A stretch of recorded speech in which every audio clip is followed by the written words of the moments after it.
Hello. Welcome to Storytime with Moog.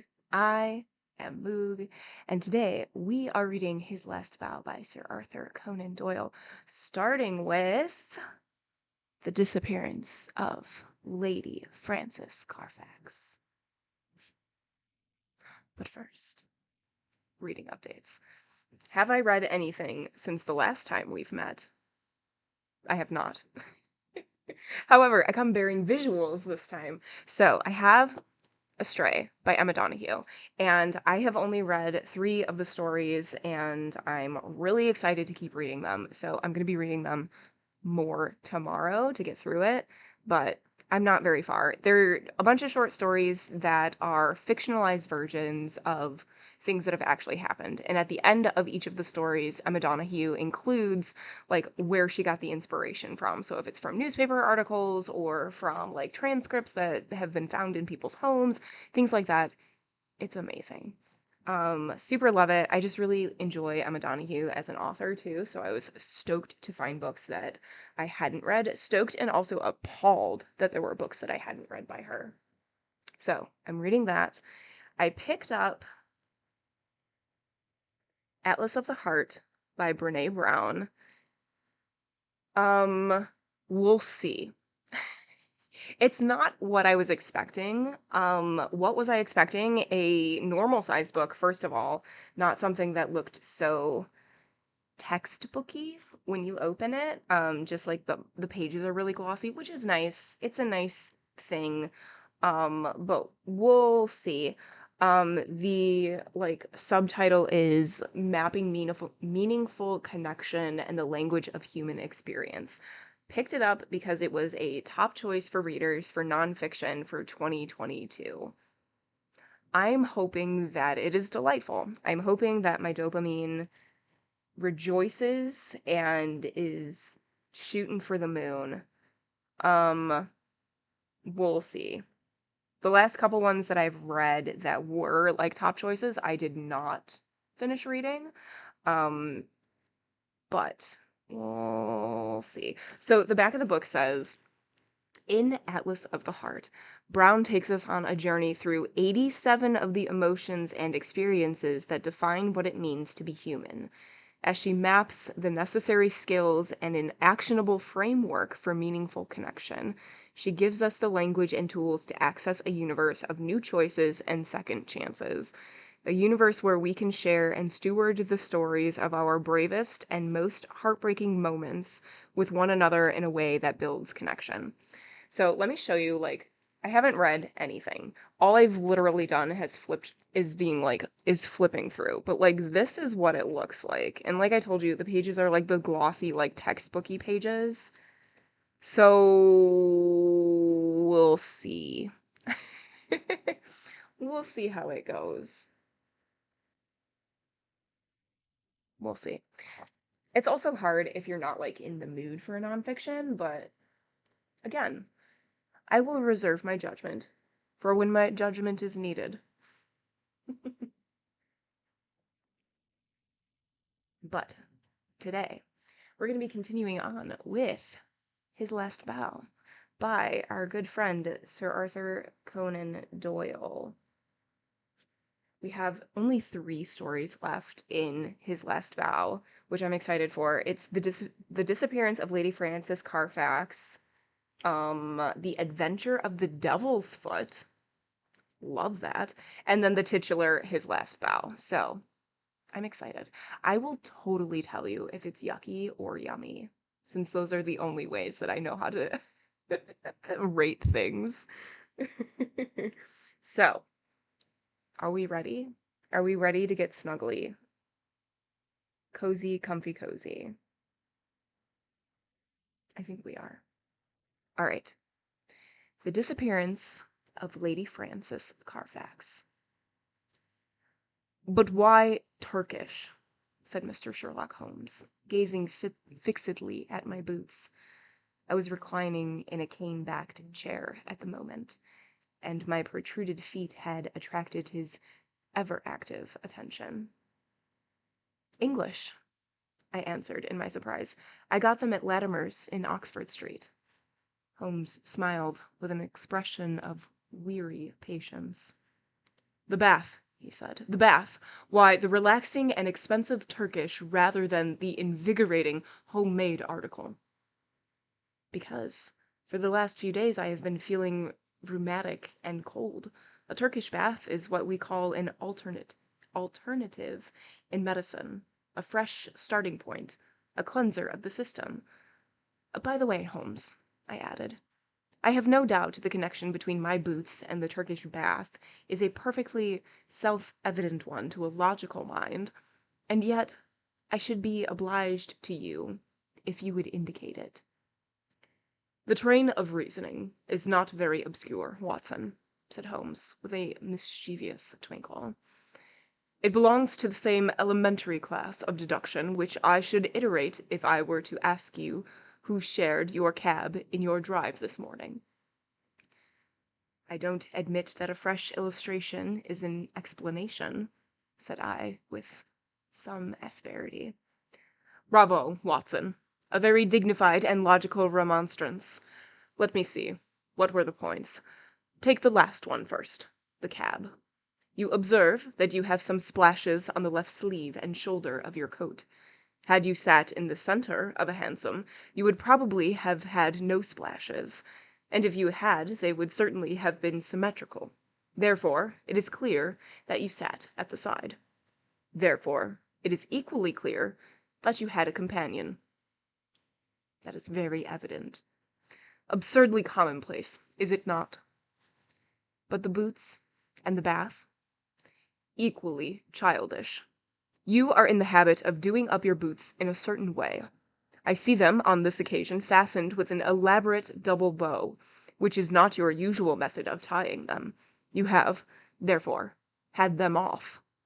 Who has tied them? A bootmaker, or the boy at the bath? It is unlikely that it is the bootmaker, since your boots are nearly new. Well, what remains? The bath. Absurd, is it not? But for all that, the Turkish bath has served a purpose." "What is that?" "You say that you have had it because you needed a change. Let me suggest that you take one. How would Lausanne do, my dear Watson? First-class tickets and all expenses paid on a princely scale." "Splendid. But why?" Holmes leaned back in his armchair and took his notebook from his pocket. "Lausanne. Yes. Thank you. I am uncultured." Thank you for that. Lausanne.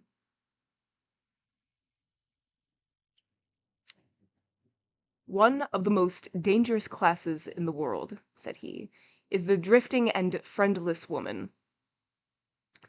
There's a lot of jabs.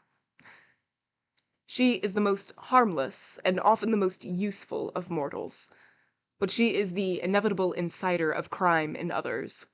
She is helpless. She is migratory. She has sufficient means to take her from country to country and from hotel to hotel.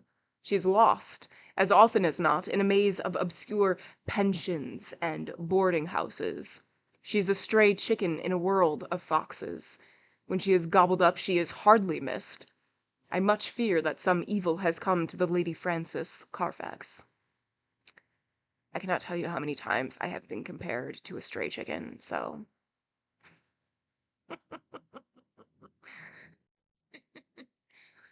Oh, man. They're totally talking about Gail Snail from It's Always Sunny. Absolutely. You just gotta throw salt on her. I was relieved at this sudden descent from the general to the particular. Holmes consulted his notes. Hate when I can be compared to a stray chicken. Own it. Own that characteristic of yourself. "Lady Frances," he continued, is the sole survivor of the direct family of the late Earl of Ruffton. The estates went, as you may remember, in the male line. She was left with limited means, but with some very remarkable old Spanish jewelry of silver and curiously cut diamonds to which she was fondly attached. Too attached, for she refused to leave them for her banker and always carried them about with her. A rather pathetic figure, the Lady Frances. A beautiful woman, still in fresh middle age, and yet, by a strange chance, the last derelict of what only 20 years ago was a goodly fleet. What has happened to her, then? Ah, what has happened to the Lady Frances? Is she alive or dead? There is our problem. She is a lady of precise habits, and for 4 years it has been her invariable custom to write every second week to Miss Daubeny, her old governess, who has long retired and lives in Camberwell. It is this Miss Daubeny who has consulted me. Nearly 5 weeks have passed without a word. The last letter was from the Hotel National at Lausanne. Lady Frances seems to have left there and given no address. The family are anxious, and as they are exceedingly wealthy, no sum will be spared if we can clear the matter up. Is Miss Daubeny the only source of information? Surely she had other correspondents. There is one correspondent who is a sure draw, Watson. That is the bank. Single ladies must live, and their pass-books are compressed diaries. She banks at Sylvester's. I have glanced over her account. The last check but one paid her bill to Lausanne, but it was a large one, and probably left her with cash in hand. Only one check has been drawn since.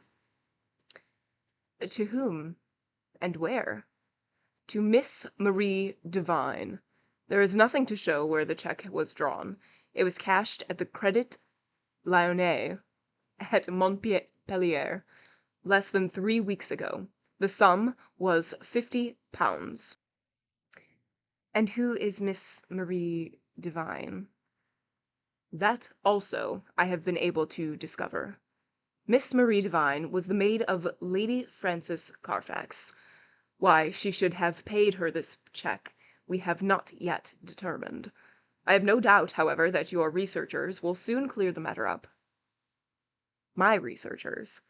Hence the health-giving expedition to Lausanne. You know that I cannot possibly leave London while old Abrahams is in such mortal terror of his life. Besides, on general principles, it is best that I should not leave the country. Scotland Yard feels lonely without me, and it causes an unhealthy excitement among the criminal classes.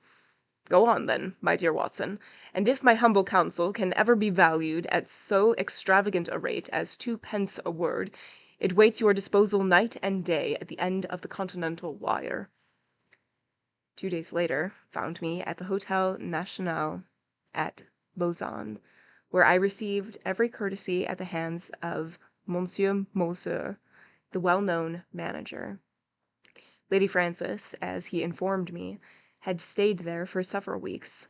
She had been liked by all who met her. Her age was not more than 40. She was still handsome, and bore every sign of having in her youth been a very lovely woman. Monsieur Moser knew nothing of any valuable jewelry, but it had been remarked by the servants, that the heavy trunk in the lady's bedroom was always scrupulously locked. Marie Devine, the maid, was as popular as her mistress. She was actually engaged to one of the head waiters in the hotel, and there was no difficulty in getting her address. It was 11 Rue de Trojan, Montpellier. All this I jotted down, and felt that Holmes himself could not have been more adroit in collecting the facts. Only one corner still remained in the shadow. No light which I possessed could clear up the cause for the lady's sudden departure. She was very happy at Lausanne. There was every reason to believe that she intended to remain for the season in her luxurious rooms overlooking the lake. And yet She had left at a single day's notice, which involved her in the useless payment of a week's rent. Only Jules Vibart, the lover of the maid, had any suggestion to offer. He connected the sudden departure with the visit to the hotel a day or two before of a tall, dark, bearded man. The man had rooms somewhere in the town. He had been seen talking earnestly to Madame on the promenade by the lake. Then he had called. He had refused to see him. She had refused to see him. He was English, but of his name there was no record. Madame had left the place immediately afterwards. Jules Vibart and, what was of more importance, Jules Vibart's sweetheart, thought that this call had this departure were cause and effect. Only one thing Jules would not discuss. That was the reason why Marie had left her mistress. Of that he could or would say nothing. If I wished to know, I must go to Montpellier and ask her. So ended the first chapter of my injury. The second was devoted to the place which Lady Frances Carfax had sought when she left Lausanne. Concerning this there had been some secrecy, which confirmed the idea that she had gone with the intention of throwing someone off her track. Otherwise, why should not her luggage have been openly labeled forbidden? Both she and it reached the Rhenish spa by some circuitous route. This much I gathered from the manager of Cook's local office. So, to Baden I went, after dispatching to Holmes an account of all my proceedings and receiving in reply a telegram of half-humorous commendation. At Baden the track was not difficult to follow. Lady Frances had stayed at the Englischer Hof for a fortnight. While there, she had made the acquaintance of a Dr. Schlesinger and his wife, a missionary from South America. Like most lonely ladies, Lady Frances found her comfort and occupation in religion. Dr. Schlesinger, remarkable personality, his wholehearted devotion, and the fact that he was recovering from a disease contracted in the exercise of his apostolic duties affected her deeply. She had helped Mrs. Schlesinger in the nursing of the convalescent saint. He spent his day, as the manager described it to me, upon a lounge chair on the veranda, with an attendant lady upon either side of him. She was preparing a map of the Holy Land, with special reference to the kingdom of the Midianites,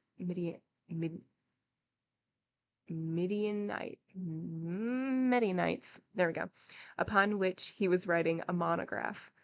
Finally, having improved much in health, he and his wife had returned to London, and Lady Frances had started thither in their company. This was just 3 weeks before, and the manager had heard nothing since. As to the maid, Marie, she had gone off some days beforehand in floods of tears, after informing the other maid's friend of Lady Frances Carfax, who is inquiring after her just now. Only a week or so ago we had a man here upon the same errand. Did he give a name? I asked. None, but he was an Englishman, though of an unusual type. A savage? Asked I, linking the facts after the fashion of my illustrious friend. Exactly. That describes him very well. He is a bulky, bearded, sunburnt fellow who looks as if he would be more at home in a farmer's inn than in a fashionable hotel. A hard, fierce man, I should think, and one whom I should be sorry to offend. Already the mystery began to define itself, as figures grow clearer with the lifting of a fog. Here was this good and pious lady pursued from place to place by a sinister and unrelenting figure. She feared him, or she would have fled from Lausanne. He had still followed. Sooner or later he would overtake her. Had he already overtaken her? Was that the secret of her continued silence? Could the good people, who were her companions, not screen her from his violence or his blackmail? What horrible purpose, what deep design lay behind this long pursuit? There was the problem, which I had to solve. To Holmes, I wrote showing how rapidly and surely I had got down to the roots of the matter. In reply, I had a telegram asking for a description of Dr. Schlesinger's.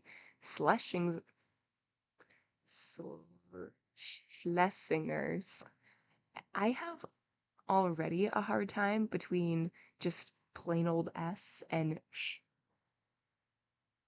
And when they're in the same word, I don't know what to do.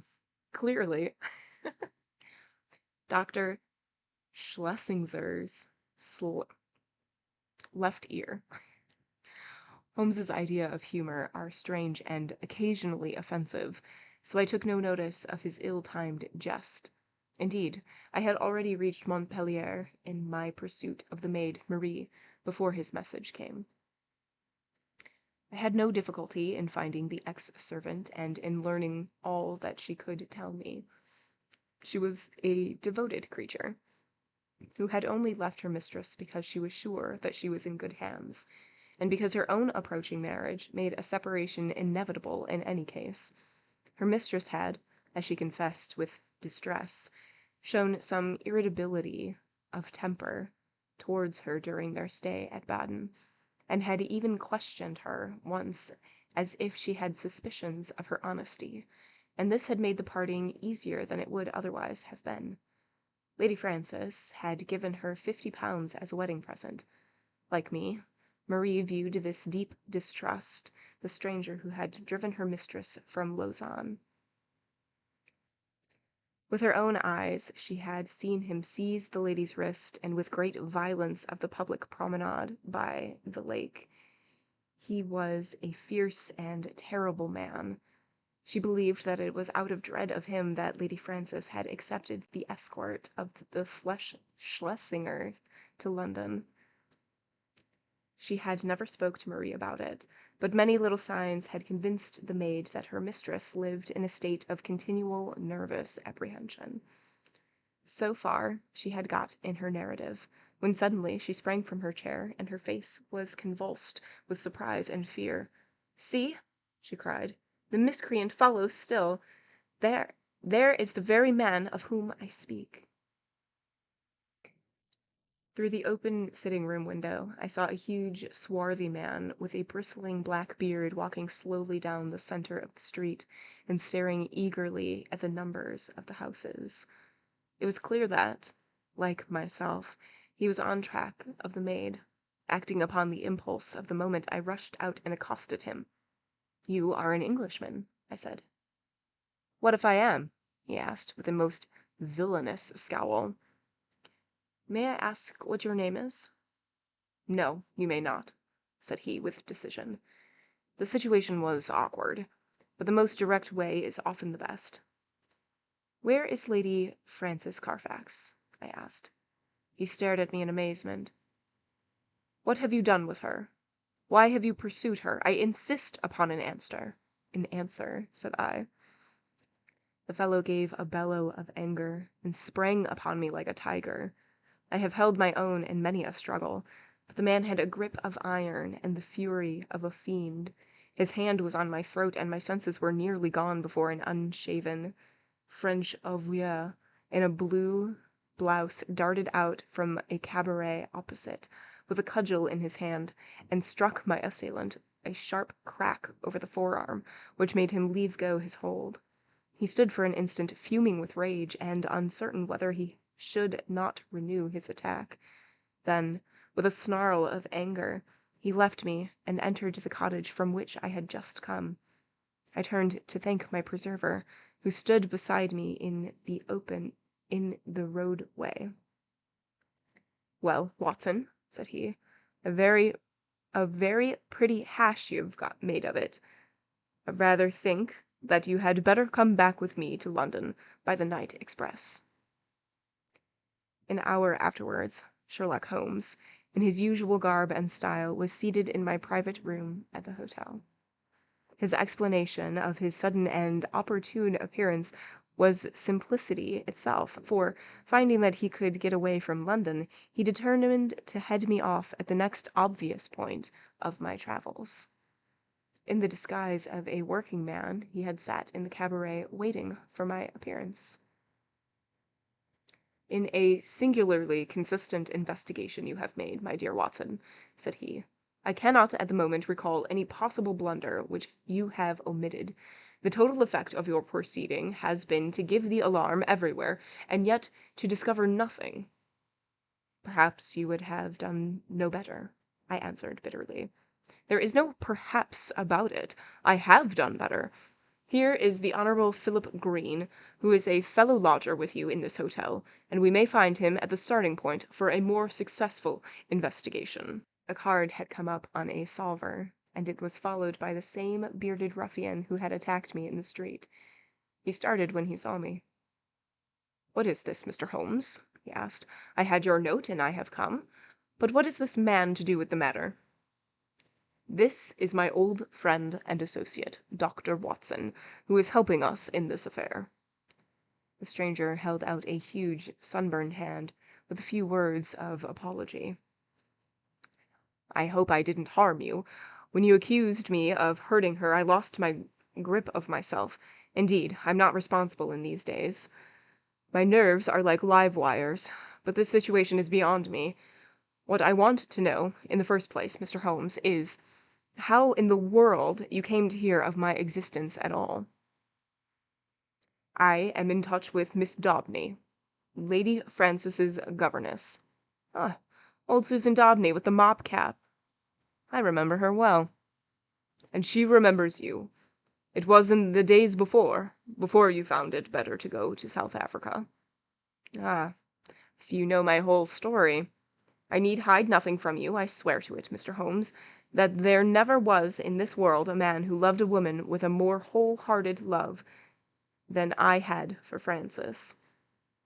I was a wild youngster, I know, not worse than others in my class, but her mind was pure as snow. She could not bear a shadow of coarseness, so, when she came to hear of things that I had done, she would have no more to say to me. And yet she loved me. That is the wonder of it. Loved me well enough to remain single all her sainted days just for my sake alone. When the years had passed and I had made my money at Barberton, I thought perhaps I could seek her out and soften her. I had heard that she was still unmarried. I found her at Lausanne and tried all I knew.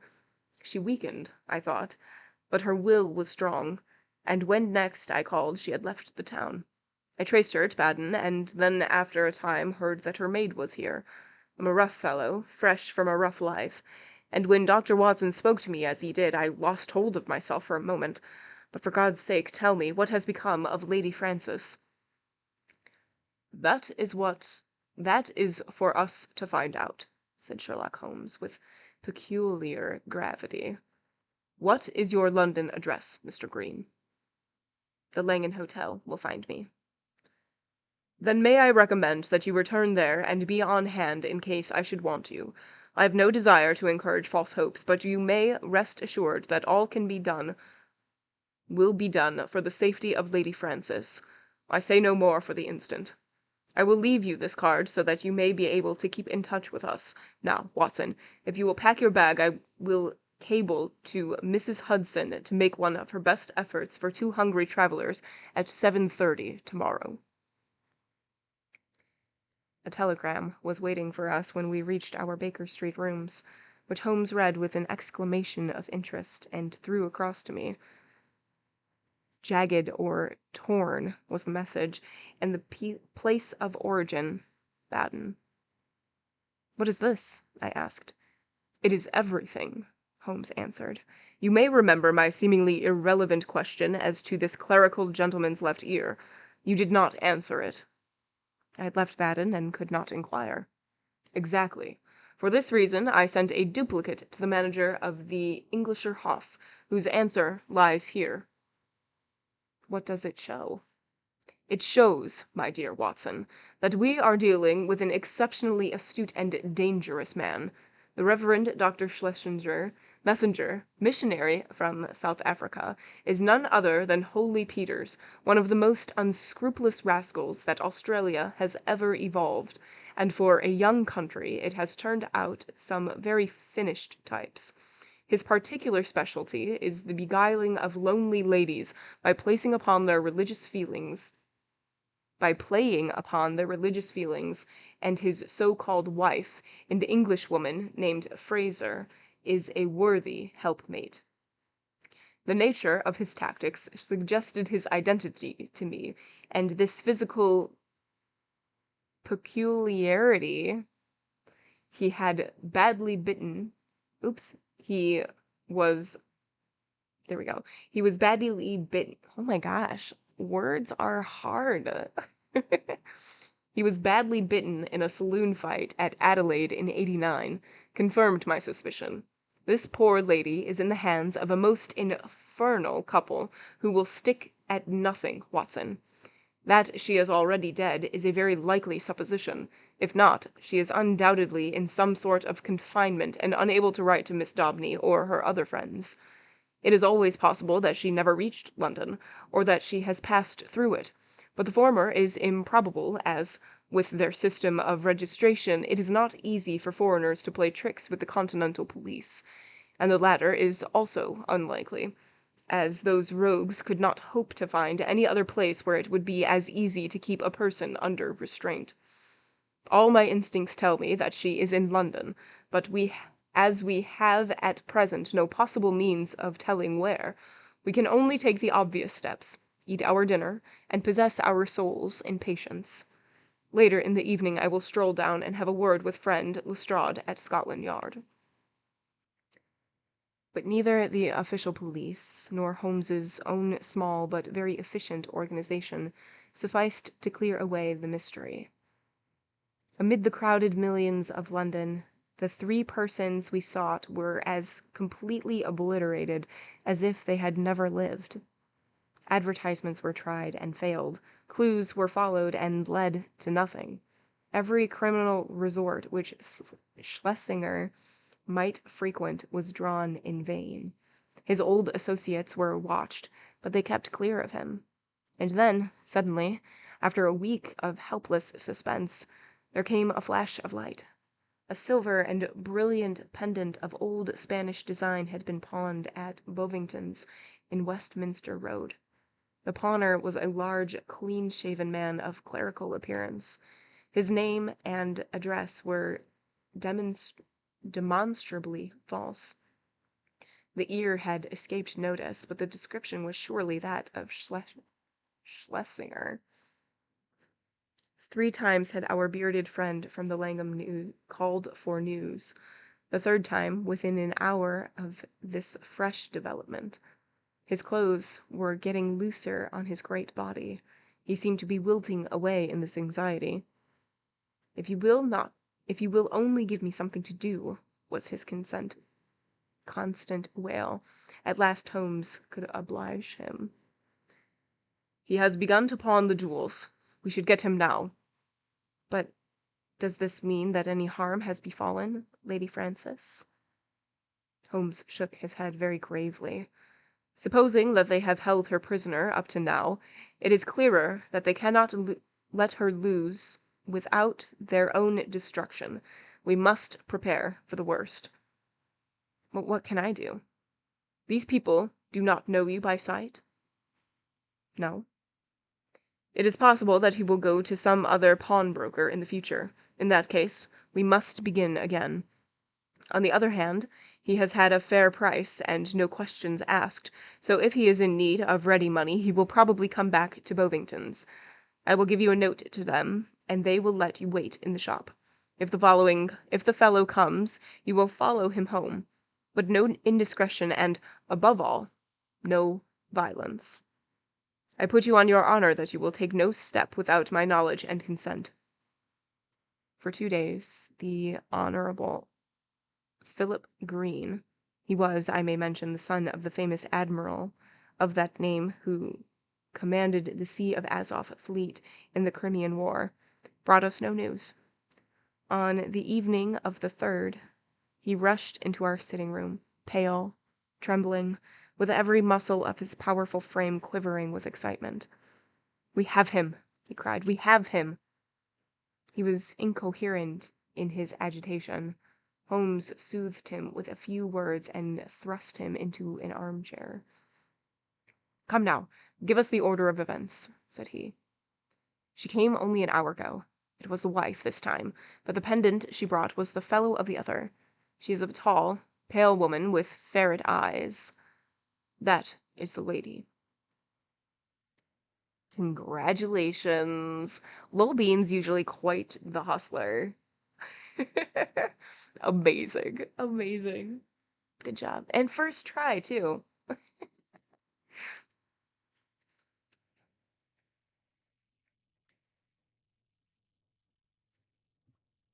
Indubitably.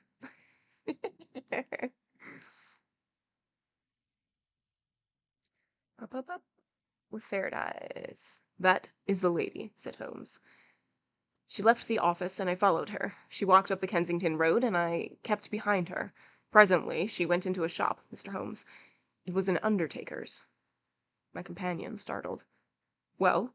he asked in that vibrant voice which told of the fiery soul behind the cold, gray eyes, or gray face. "She was talking to the woman behind the counter. I entered as well. 'It is late,' I heard her say, or words to that effect. The woman was excusing herself. 'It should be there before now,' she answered. It took longer, before being out of the ordinary. They both stopped and looked at me, so I asked some questions and then left the shop." "You did excellently well. What happened next?" "The woman came out, but I had hid myself in a doorway. Her suspicions had been roused, I think, for she looked round her. Then she called a cab and got in. I was lucky enough to get another and so to follow her. She got down at last at number 36 Pulteney Square, Brixton. I drove past, left my cab at the corner of the square, and watched the house." "Did you see anyone?" "The windows were all in darkness, save one of the lower floor. The blind was down, and I could not see in. I was standing here, wondering what I should do next, when a covered van drove up with two men in it. They descended, took something out of the van, and carried it up the steps to the hall door. Mr. Holmes, it was a coffin." Ah. For an instant I was on the point of rushing in. The door had been opened to admit the men and their burden. It was the woman who had opened it. But as I stood there she caught a glimpse of me, and I think that she recognized me. I saw her start, and she hastily closed the door. I remembered my promise to you, and here I am." "You have done excellent work," said Holmes, scribbling a few words upon a half-sheet of paper.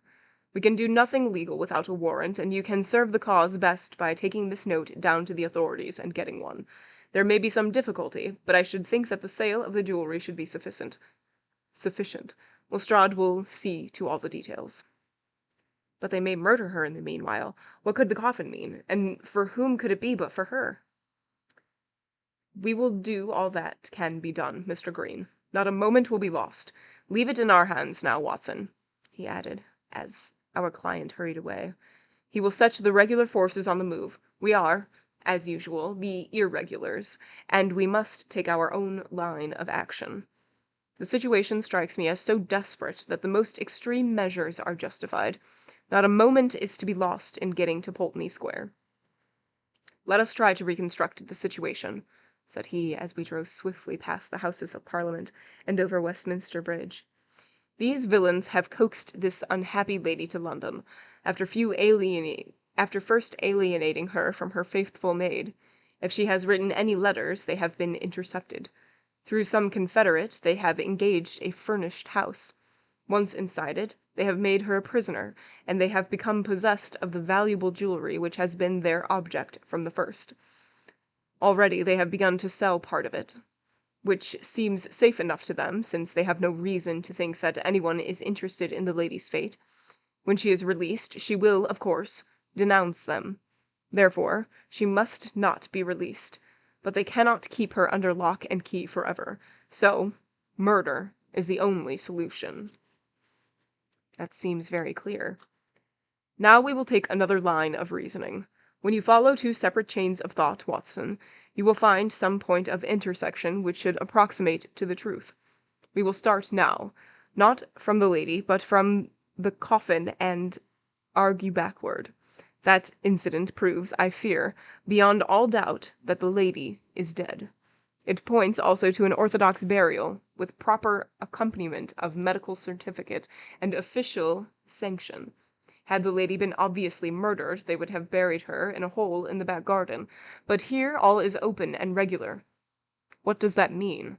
Surely that they have done her death in some way which has deceived the doctor and simulated a natural end. Poisoning, perhaps. And yet how strange that they should ever let a doctor approach her unless he were a confederate, which is hardly a credible proposition. Could they have forged a medical certificate? Dangerous, Watson. Very dangerous. No, I hardly see them doing that. Pull up, cabby. This is evidently the undertaker's, for we have just passed the pawnbroker's. Would you go in, Watson? Your appearance inspires confidence. Ask what hour the Pulteney Square funeral takes place tomorrow. The woman in the shop answered me without hesitation that it was to be at 8 o'clock in the morning. You see, Watson, no mystery, everything above board. In some way the legal forms have undoubtedly been complied with, and they think that they have little to fear. Well, there's nothing for it now but a direct frontal attack. Are you armed? My stick? Well, we shall be strong enough. Thrice is he armed who hath his quarrel just. We simply can't afford to wait for the police or to keep within the four corners of the law. You can drive off, cabby. Now, Watson, we'll just take our luck together, as we have occasionally done in the past. Can you imagine being the cab driver? Hearing their conversation and then hearing that, like, them say, no, we can't wait for the police. We're gonna go outside the law. Goodbye, cabby. The cab's just like, all right, have a good day.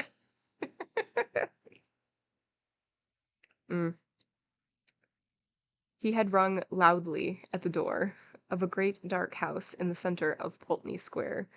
It was opened immediately, and the figure of a tall woman was outlined against the dim-lit hall. Well, what do you want? She asked sharply, peering at us through the darkness. I want to speak to Dr. Schlesinger, said Holmes. There is no such person here, she answered, and tried to close the door, but Holmes had jammed it with his foot. Well, I want to see the man who lives here, whatever he may call himself, said Holmes firmly. She hesitated. Then she threw open the door. Well, come in, she said. My husband is not afraid to face any man in the world. She closed the door behind us and showed us into the sitting room on the right side of the hall, turning up the gas as she left us. Mr. Peters will be with you in an instant, she said. Her words were literally true, for we had hardly time to look round the dusty and moth-eaten apartment in which we found ourselves before the door opened and a big, clean-shaven, bald-headed man stepped lightly into the room. He had a large, red face with pendulous cheeks and a general air of superficial benevolence, which was marred by a cruel, vicious smile. There is surely some mistake here, gentlemen, said he in an unctuous, make-everything-easy voice. I fancy that you have been misdirected. Possibly if you tried further down the street. That will do. We have no time to waste, said my companion. You are Henry Peters of Adelaide, late the Reverend Dr. Schlesinger of Baden and South America. I am sure of that, as my own name is Sherlock Holmes. Sherlock Holmes. I just made a pun without even meaning to. It definitely just says Sherlock. And I was like, well, he's sure that his name is Sherlock, so it's clearly Sherlock. What am I going to do with myself? Peters, as I will now call him, started and stared hard at his formidable pursuer. I guess your name does not frighten me, Mr. Holmes, said he coolly. When a man's conscience is easy, you can't rattle him. What is your business in my house? I want to know what you have done with the Lady Frances Carfax, whom you brought away with from Baden. I'd be very glad if you could tell me where that lady may be, Peters answered coolly. I've a bill against her for nearly £100, and nothing to show for it but a couple of trumpery pendants, and the dealer would hardly look at. She attached herself to Mrs. Peters and me at Baden. It is a fact that I was using another name at the time, and she stuck on to us until we came to London. I paid her bill and her ticket. Once in London, she gave us the slip, and, as I say, left these out-of-date jewels to pay her bills. You find her, Mr. Holmes, and I'm your debtor. I mean to find her, said Sherlock Holmes. I'm going through this house till I do find her. Where is your warrant? Holmes half drew a revolver from his pocket. This will have to serve till a better one comes. Why, you are a common burglar. So you might describe me, said Holmes cheerfully. My companion is also a dangerous ruffian, and together we are going through your house. Can you imagine calling Watson a dangerous ruffian? He's not the sort that I would call a dangerous ruffian, but if somebody called him a dangerous ruffian and I didn't know who he was, it was like, oh, okay. He's like a hidden dangerous ruffian. You can't tell from looking at him. But look out.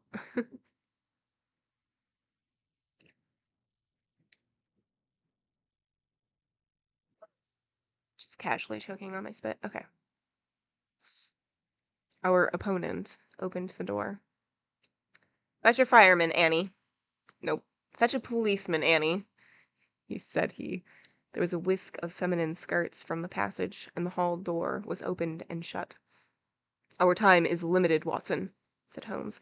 If you try to stop us, Peters, you will most certainly get hurt. Where is that coffin which you brought into your house? What do you want with the coffin? It is in use. There is a body in it. I must see that body. Never without my consent. Then without it. With a quick movement, Holmes pushed the fellow to one side and passed into the hall. A door, half opened, stood immediately before us. We entered. It was the dining room. On the table, under a half-lit chandelier, the coffin was lying. Holmes turned up the gas and raised the lid. Deep down in the recesses of the coffin lay an emaciated figure. The glare from the lights above beat down upon an aged and withered face. By no possible process of cruelty, starvation, or disease could have worn out wreck, but the still beautiful Lady Frances.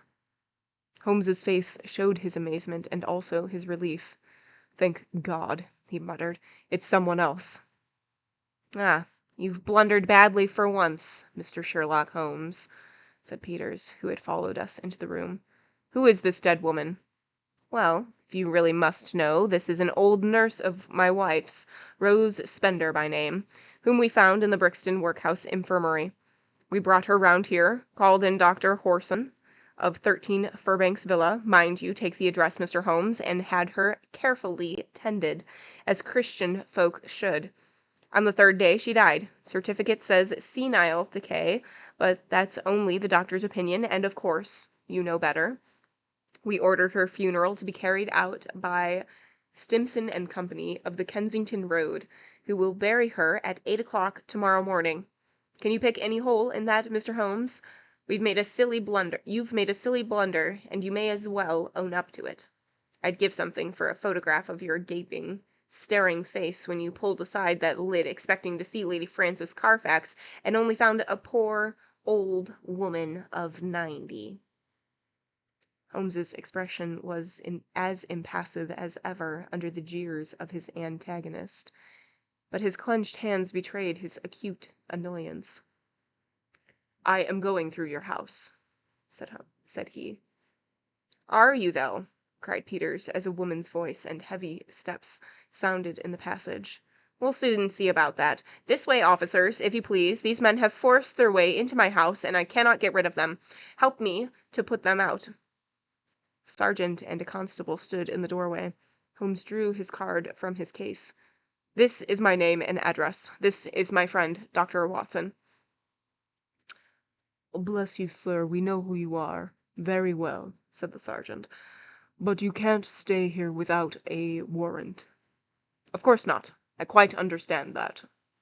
"Arrest him," cried Peters. "We know where to lay our hands on this gentleman if he is wanted," said the sergeant majestically. "But you'll have to go, Mr. Holmes." "Yes, Watson, we shall have to go." A minute later we were in the street once more. Holmes was as cool as ever, but I was hot with anger and humiliation. The sergeant had followed us. "Sorry, Mr. Holmes, but that's the law." "Exactly, Sergeant. You could do no otherwise." "I expect there was good reason for your presence there. If there is anything I can do—" "It's a missing lady, Sergeant, and we think she is in that house. I expect a warrant presently." "Then I'll keep my eye on the parties, Mr. Holmes. If anything comes along, I will surely let you know." It was only 9 o'clock, and we were off full cry upon the trail at once. First, we drove to Brixton Workhouse Infirmary, where we found that it was indeed the truth that a charitable couple had called some days before, that they had claimed an imbecile old woman as a former servant, and that they had obtained permission to take her away with them. No surprise was expressed at the news that she had since died. The doctor was our next goal. He had been called in, had found the woman dying of pure senility, had actually seen her pass away, and had signed the certificate in due form. "I assure you that everything was perfectly normal, and there was no room for foul play in the matter," said he. Nothing in the house had struck him as suspicious save that for people of their class it was remarkable that they should have no servant. So far and no farther went the doctor. Finally, we found our way to Scotland Yard. There had been difficulties of procedure in regard to the warrant. Some delay was inevitable. The magistrate's signature might not be obtained until next morning. If Holmes could call about 9, he could go down with Lestrade and see it acted upon. So ended the day, save that near midnight our friend the sergeant called to say that he had seen flickering lights here and there in the windows of the great, dark house, but that no one had left it, and none had entered. We could but pray for patience and wait for the morrow. Sherlock Holmes was too irritable for conversation and too restless for sleep. I left him smoking hard, with his heavy, dark brows knotted together, and his long, nervous fingers tapping upon the arms of his chair, as he turned over in his mind every possible solution of the mystery. Several times in the course of the night I heard him prowling around the house. Finally, just after I had been called in the morning, he rushed into my room. He was in his dressing gown, but his pale, hollow-eyed face told me that his night had been a sleepless one. "What time was the funeral? 8, was it not?" he asked eagerly. "Well, it is 7:20 now. Good heavens, Watson, what has become of our brains that God has given me? Quick, man, quick! It's life or death. 100 chances on death to 1 on life. I'll never forgive myself, never, if we are too late." 5 minutes had not passed before we were flying in a hansom down Baker Street. But even so, it was 25 to 8 as we passed Big Ben, and 8 struck as we tore down the Brixton Road. But others were late as well as we. 10 minutes after the hour the hearse was still standing at the door of the house, and even as our foaming horse came to a halt, the coffin, supported by 3 men, appeared on the threshold. Holmes darted forward and barred their way. "Take it back," he cried, laying his hand on the breast of the foremost. "Take it back this instant."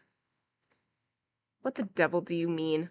Once again I ask you, where is your warrant?" shouted the furious Peters, his big red face glaring over the farther end of the coffin.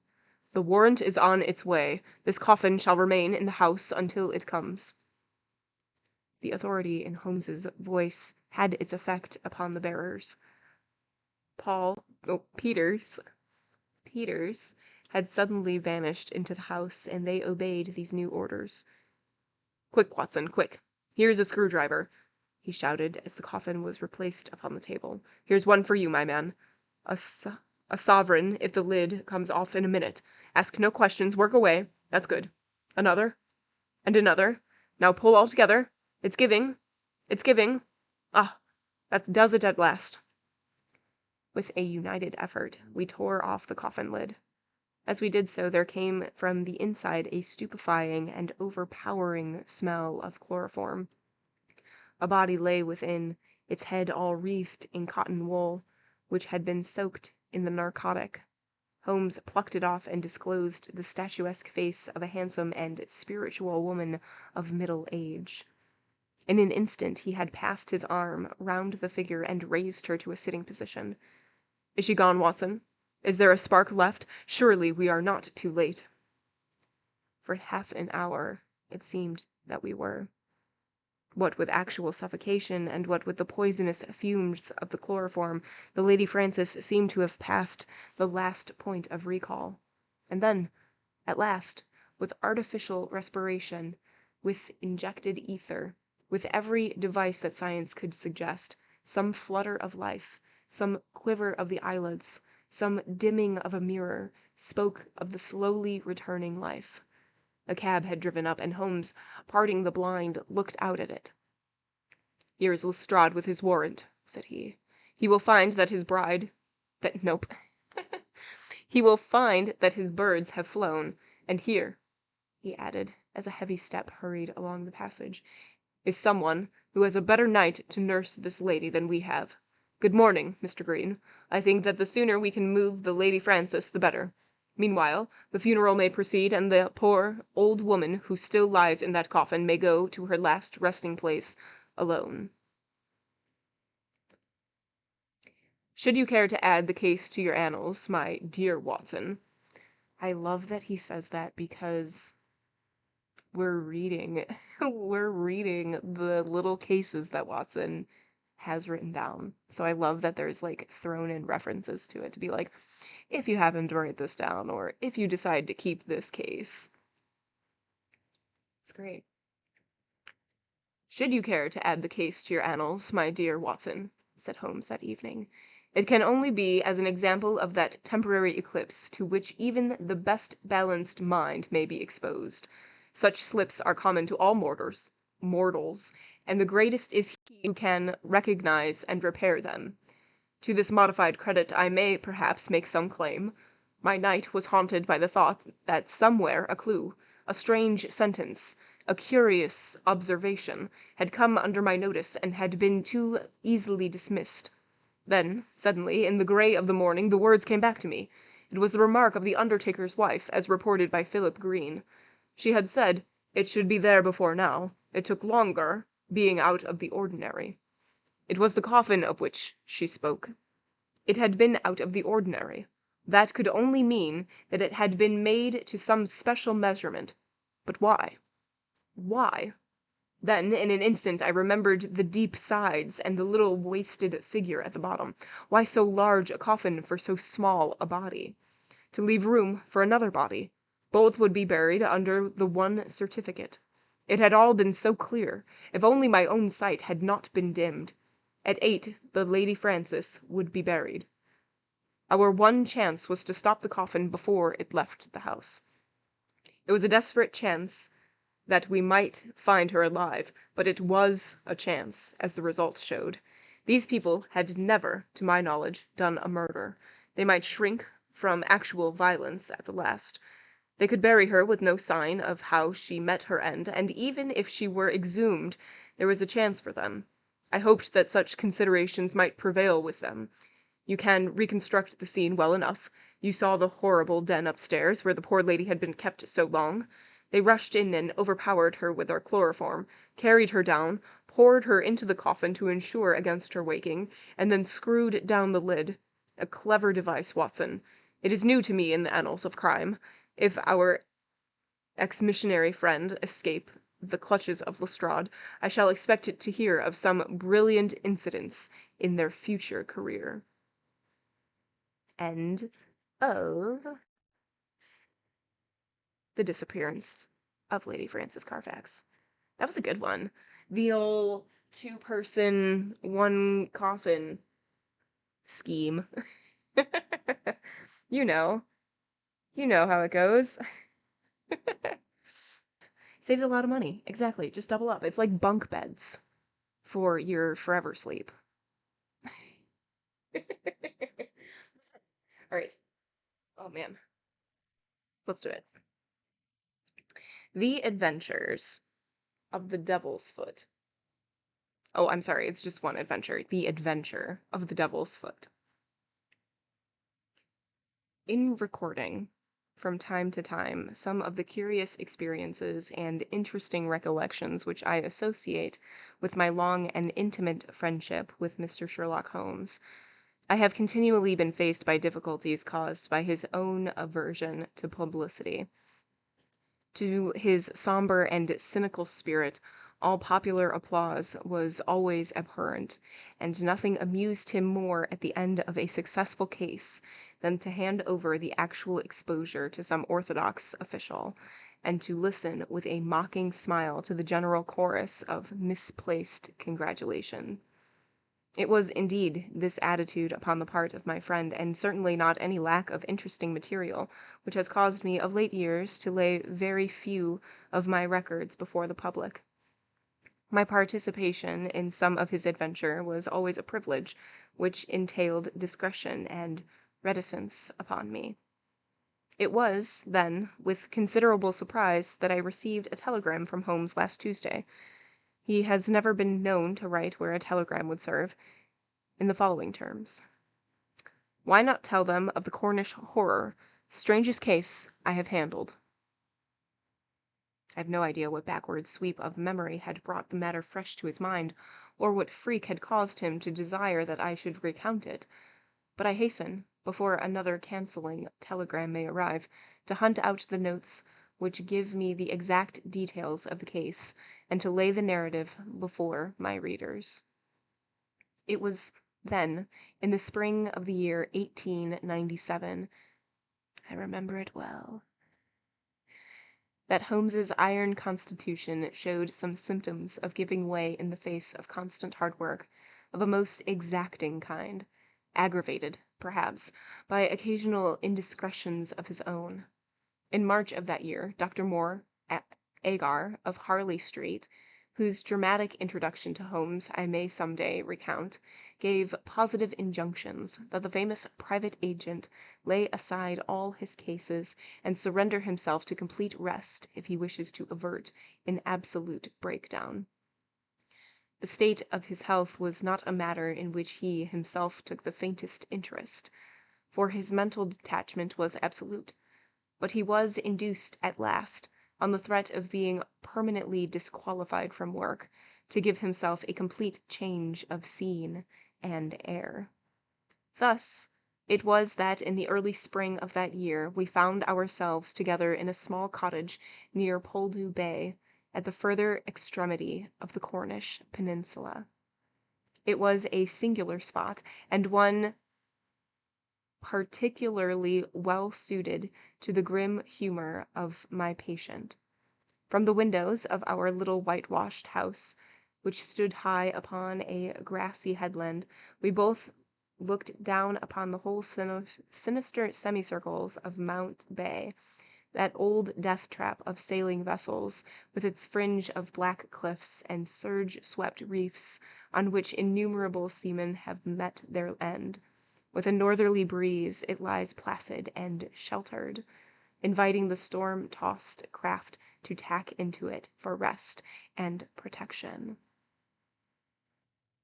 Then come the sudden swirl round the wind, the blustering gale from the southwest, the dragging anchor, the lee shore, and the last battle in the creaming breakers. The wise mariner stands far out from that evil place. On the land side, our surroundings were as somber on the sea. It was a country of rolling moors, lonely and dun-colored, with an occasional church tower to mark the site of some old-world village. In every direction upon these moors there were traces of some vanished race which had passed utterly away, and left as its sole record strange monuments of stone, irregular mounds which contained the burned ashes of the dead, and curious earthworks which hinted at prehistoric strife. The glamour and mystery of the place, with its sinister atmosphere of forgotten nations, appealed to the imagination of my friend, and he spent much of his time in long walks and solitary meditations upon the moor. The ancient Cornish language had also arrested his attention, and he had, I remember, conceived the idea that it was akin to the Chaldean, and had been largely derived from the Phoenician traders in tin. He had received a consignment of books upon philology, and was settling down to develop this thesis, when suddenly, to my sorrow and to his unfeigned delight, we found ourselves, even in that land of dreams, plunged into a problem at our very doors, which was more intense, more engrossing, and infinitely more mysterious than any of those which had driven us from London. Do go on, Watson. I'm ready. Our simple life and peaceful, healthy routine were violently interrupted, and we were precipitated into the midst of a series of events which caused the utmost excitement, not only in Cornwall, but throughout the whole west of England.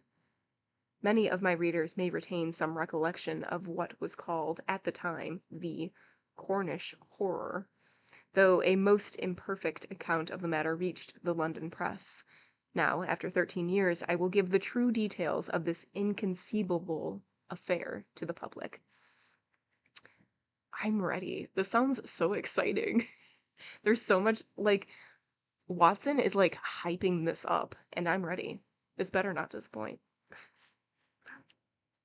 I have said that scattered towers marked the villages which dotted this part of Cornwall.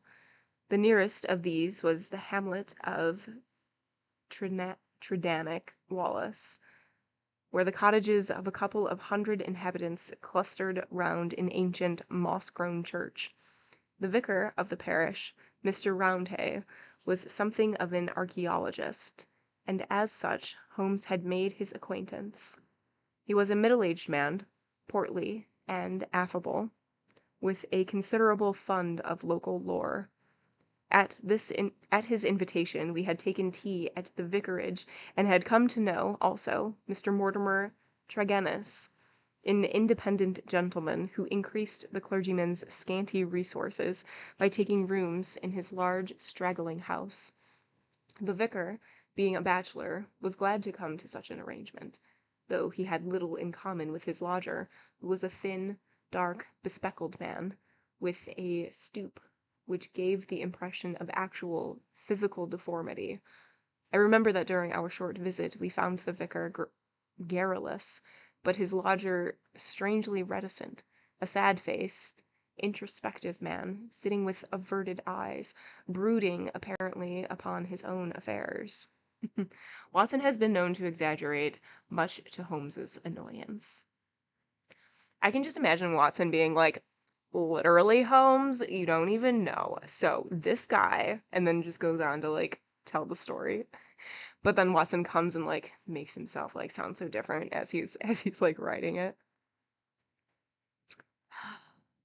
I just enjoy their relationship. These were the two men who entered abruptly into our little sitting room on Tuesday, March the 16th, shortly after our breakfast hour, as we were smoking together, preparatory for our daily excursion upon the moors. "Mr. Holmes," said the vicar in an agitated voice, "the most extraordinary and tragic affair has occurred during the night. It is the most unheard of business. We can only regard it as a special providence that you should chance to be here at the time, for in all England you are the one man we need." I glared at the intrusive vicar with no very friendly eyes. But Holmes took his pipe from his lips and sat up in his chair, like an old hound who hears the view. Halal. He waved his hand to the sofa, and our palpitating visitor, with his agitated companion, sat side by side upon it. Mr. Mortimer Tregennis was more self-contained than the clergyman, but the twitching of his thin hands and the brightness of his dark eyes showed that they shared a common emotion. Shall I speak? Oh, wait, no. This is not the vicar anymore. Shall I speak for you?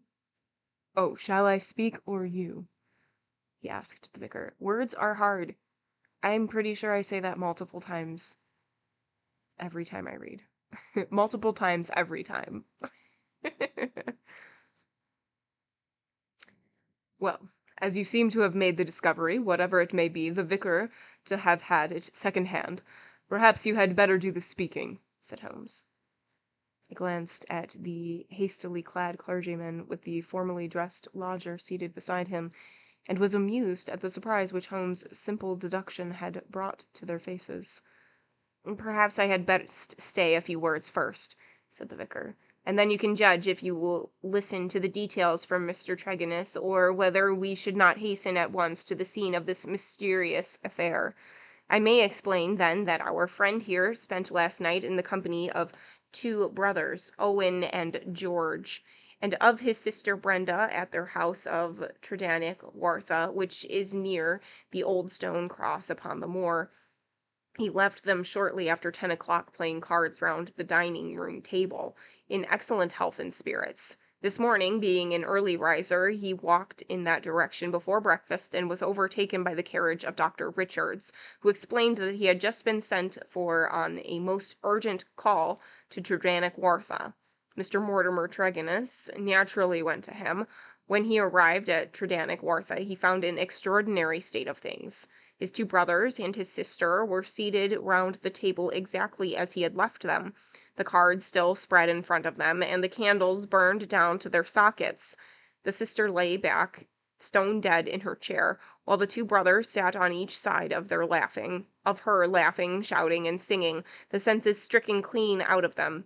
All three of them, the dead women and the two demented men, retained upon their faces an expression of the utmost horror, a convulsion of terror which was dreadful to look upon. There was no sign of the presence of anyone in the house except Mrs. Porter, the old cook and the housekeeper, who declared that she had slept deeply and heard no sound during the night. Nothing had been stolen or disarranged, and there is absolutely no explanation of what the horror can be which has frightened a woman to death and two strong men out of their senses. There is the situation, Mr. Holmes, in a nutshell, that if you can help us to clear it up, you will have done a great work. I had hoped that in some way I could coax my companion back into the quiet which had been the object of our journey, but one glance at his intense face and contracted eyebrows told me how vain was now the expectation. He sat for some little time in silence, absorbed in the strange drama which had broken in upon our space. I will look into this matter, he said at last. On the face of it, it would appear to be a case of a very exceptional nature. Have you been there before, yourself, Mr. Roundhay? No, Mr. Holmes. Mr. Tregennis brought back the account of the vicarage, and I at once hurried over with him to consult you. How far is it to the house where this singular tragedy occurred? About a mile inland. Then we shall walk over together. But before we start, I must ask you a few questions, Mr. Mortimer Tregennis. The other had been silent all this time, but I had observed that his more controlled excitement was even greater than the abstruse emotion of the clergyman.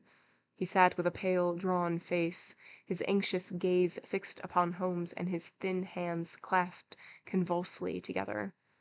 His pale lips quivered as he listened to the dreadful experience which had befallen his family, and his dark eyes seemed to reflect something of the horror of the scene. "Ask what you like, Mr. Holmes," said he eagerly. "It is a bad thing to speak of, but I will answer you in the truth. The People phrase things so weird. Tell me about last night. Well, Mr. Holmes, I supped there, as the vicar had said, and my elder brother George proposed a game of whist afterwards. We sat down at about 9 o'clock. It was 10:15 when I moved to go on. I left them all round the table as merry as could be. Who let you out? Mrs. Porter had gone to bed, so I let myself out. I shut the hall door behind me. The windows of the room in which they sat were closed, but the blind was not drawn down. There was no change in door or window this morning, nor any reason to think that any stranger had been to the house. Yet there they sat, driven clean mad with terror, and Brenda lying dead of fright, with her head hanging over the arm of the chair. I'll never get the sight of that room out of my mind as long as I live. The facts, as you state them, are certainly most remarkable, said Holmes. I take it that you have no theory yourself, which can in any way account for them? It's devilish, Mr. Holmes, devilish, cried Mortimer Tregennis. It is not of this world. Something has come into that room which has dashed the light of reason from their minds. What human contrivance could do that? I fear, said Holmes, that if the matter is beyond humanity, it is certainly beyond me. Yet we must exhaust all natural explanations before we fall back upon such a theory as this. As to yourself, Mr. Tregennis, I take it you are divided in some way to your family. You are divided in some way from your family, since they lived together and you had rooms apart. That is so, Mr. Holmes, though the matter is past and done with. We were a family of tin miners in Redruth, but we sold out our venture to a company, and so retired with enough to keep us. I won't deny that there were some feelings about the division of the money, and it stood between us for a time. But it was all forgiven and forgotten, and we were the best of friends together. Looking back at the evening which you spent together, does anything stand out to your memory as throwing any possible light upon the tragedy? Think carefully, Mr. Tregennis, for any clue which can help me. There's nothing at all, sir. Your people were in their usual spirits? Never better. Were they nervous people? Did they ever show any apprehension of coming danger? Nothing of the kind. You have nothing to add, then, which could assist me? Mortimer Tregennis considered earnestly for a moment. There is one thing that occurs to me, said he at last. As we sat at the table, my back was to the window, and my brother George, he being my partner at cards, was facing it. I saw him once look hard over my shoulder, so I turned round and looked also. The blind was up and the window shut, but I could just make out the bushes on the lawn, and it seemed to me for a moment that I saw something moving among them. I couldn't even say if it was man or animal, but I just thought there was something there. When I asked him what it was he was looking at, he told me that he had the same feeling. That is all I can say. Did you not investigate? No. The matter passed as unimportant. You left them, then, without any premonition of evil? None at all. I am not clear how you came to hear the news so early this morning. I am an early riser and generally take a walk before breakfast. This morning I had hardly started when the doctor, in his carriage, overtook me. He told me that old Mrs. Porter has sent a boy down with an urgent message. I sprang in beside him, and we drove on. When we got there, we looked into that dreadful room. The candles and the fire must have burned out hours before, and they had been sitting there in the dark until dawn had broken. The doctor said Brenda must have been dead at least 6 hours. There was no sign of violence. She must lay across the arm of a chair with that look on her face. George and Owen were singing snatches of songs and gibbering like two great apes. Oh, it was awful to see. I couldn't stand it, and the doctor was as white as a sheet. Indeed, he fell into a chair in a sort of faint, and we nearly had him on our hands as well. Remarkable. Most remarkable, said Holmes, rising and taking his hat. I think, perhaps, we had better go down to the Tradenick Wartha without further delay. I confess that I have seldom known a case which at first sight presented a more singular problem. Our proceedings of that first morning did little to advance the investigation. It was marked, however, at the outset, by an incident which left the most sinister impression upon my mind. The approach to the spot at which the tragedy occurred is down a narrow, winding country lane. While we made our way along it, we heard the rattle of a carriage coming toward us, and stood aside to let it pass. As it drove by us, I caught a glimpse through the closed window of a horribly contorted, grinning face glaring at us. Those staring eyes and gnashing teeth flashed past us like a dreadful vision. "My brothers!" cried Mortimer Tregonnis, white to his lips. "They are taking them to Helston."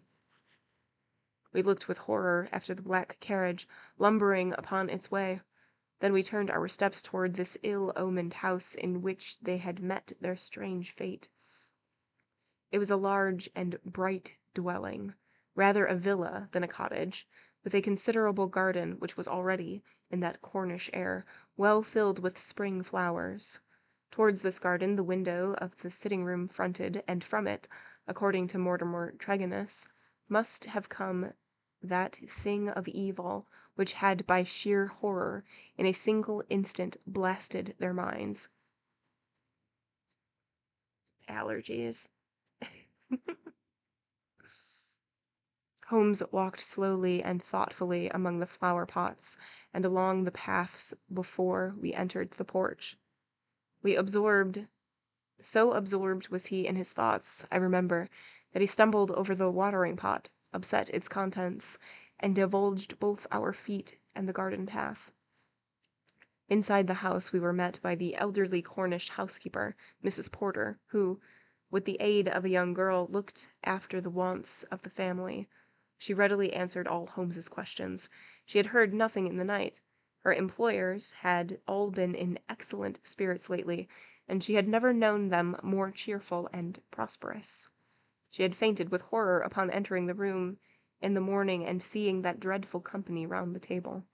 She had, when she recovered, thrown open the window to let the morning air in, and had run down to the lane, whence she sent a farm lad for the doctor.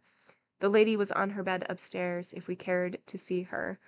It took 4 strong men to get the brothers into the asylum carriage. She would not herself stay in the house another day, and was starting that very afternoon to rejoin her family at St. Ives. We ascended the stairs and viewed the body. Miss Brenda Tregonnis had been a very beautiful girl, though now verging upon middle age. Her dark, clear-cut face was handsome, even in death, but there still lingered upon it something of that convulsion of horror which had been her last human emotion. From her bedroom we descended to the sitting-room, where this strange tragedy had actually occurred. The charred ashes of the overnight fire lay in the grate. On the table were the 4 guttered and burned-out candles, with the cards scattered over its surface. The chairs had been moved back against the walls, but all else was as it had been the night before. Holmes paced with light, swift steps about the room. He sat in the various chairs, drawing them up and reconstructing their positions. He tested how much of the garden was visible. He examined the floor, the ceiling, and the fireplace, but never once did I see that sudden brightening of his eyes and tightening of his lips which would have told me that he saw some gleam of light in this utter darkness. "Why a fire?" he asked once. "Had they always a fire in this small room on a spring evening?" Mortimer Tregonnis explained that the night was cold and damp. For that reason, after his arrival, the fire was lit. "What are you going to do?" "What? Oh, Mortimer." I was like, who is speaking? "What are you going to do now, Mr. Holmes?" he asked. My friend smiled and laid his hand upon my arm. I think, Watson, that I shall resume that course of tobacco poisoning which you have so often and so justly condemned, said he. With your permission, gentlemen, we will now return to our cottage, for I am not aware that any new factor is likely to come to our notice here. I will turn the facts over in my mind, Mr. Tregonnis, and should anything occur to me, I will certainly communicate with you and the vicar. In the meantime, I wish you both good morning. It was not long after we were back in Poldu Cottage that Holmes broke his complete and absorbed silence. He sat coiled in his armchair, his haggard and ascetic face hardly visible amid the blue swirl of his tobacco smoke, his black brows drawn down, his forehead contracted, his eyes vacant and far away. Finally, he laid down his pipe and sprang to his feet. "It won't do, Watson," said he, with a laugh. "Let us walk round the cliffs together and search for flint arrows. We are more likely to find them than clues to this problem. To let the brain work without sufficient material is like racing an engine. It racks itself to pieces. The sea air, sunshine, and patience, Watson. All else will come. Now, let us calmly define our position, Watson," he continued, as we skirted the cliffs together. "Let us get a firm grip on the very little which we do know, so that when fresh facts arise we may be ready to fit them into their places. I take it, in the first place, that neither of us is prepared to admit diabolical intrusion into the affairs of men. Let us begin by ruling that entirely out of our minds. Very good. There remain 3 persons who have been grievously stricken by some conscious or unconscious human agency. That is firm ground. Now, when did this occur? Evidently, assuming his narrative to be true, it was immediately after Mortimer Tregonnis had left the room. That is a very important point. The presumption is that it was within a few minutes afterwards. The cards still lay upon the table. It was already past their usual hour for bed. Their usual bed for hour. Jeez. Yet they had not changed their position or pushed back their chairs. I repeat, then, that the occurrence was immediately after his departure, and not later than 11 o'clock that night. The next obvious step is to check, so far as we can, the movements of Mortimer Tregonnis after he left the room. In this there is no difficulty, and they seem to be above suspicion. Knowing my methods, as you do, you were, of course, conscious of the somewhat clumsy water-pot expedient by which I obtained a clearer impression of his foot than might otherwise have been possible. The wet, sandy path took it admirably. Last night was also wet, you will remember, and it was not difficult, having obtained a sample print, to pick out his track among others and to follow his movements. He appears to have walked away swiftly in the direction of the vicarage. So smart.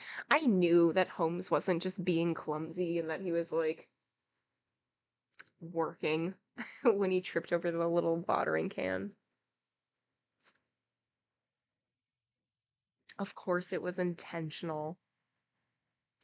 If, then, Mortimer Tregonnis disappeared from the scene, and yet some outside person affected the card player, how can we reconstruct that person, and how was such an impression of horror conveyed?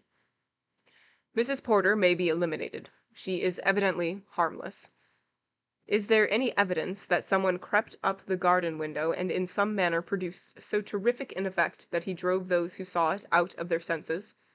The only suggestion in this direction comes from Mortimer Tregonnis himself, who says that his brother spoke about some movement in the garden. That is certainly remarkable, as the night was rainy, cloudy, and dark. Anyone who had the design to alarm these people would be compelled to place this very face against the glass before he could be seen. There is a 3-foot flower border outside this window, and no indication of a footmark. It is difficult to imagine, then, how an outsider could have made so terrible an impression upon the company, nor have we found any possible motive for so strange and elaborate an attempt.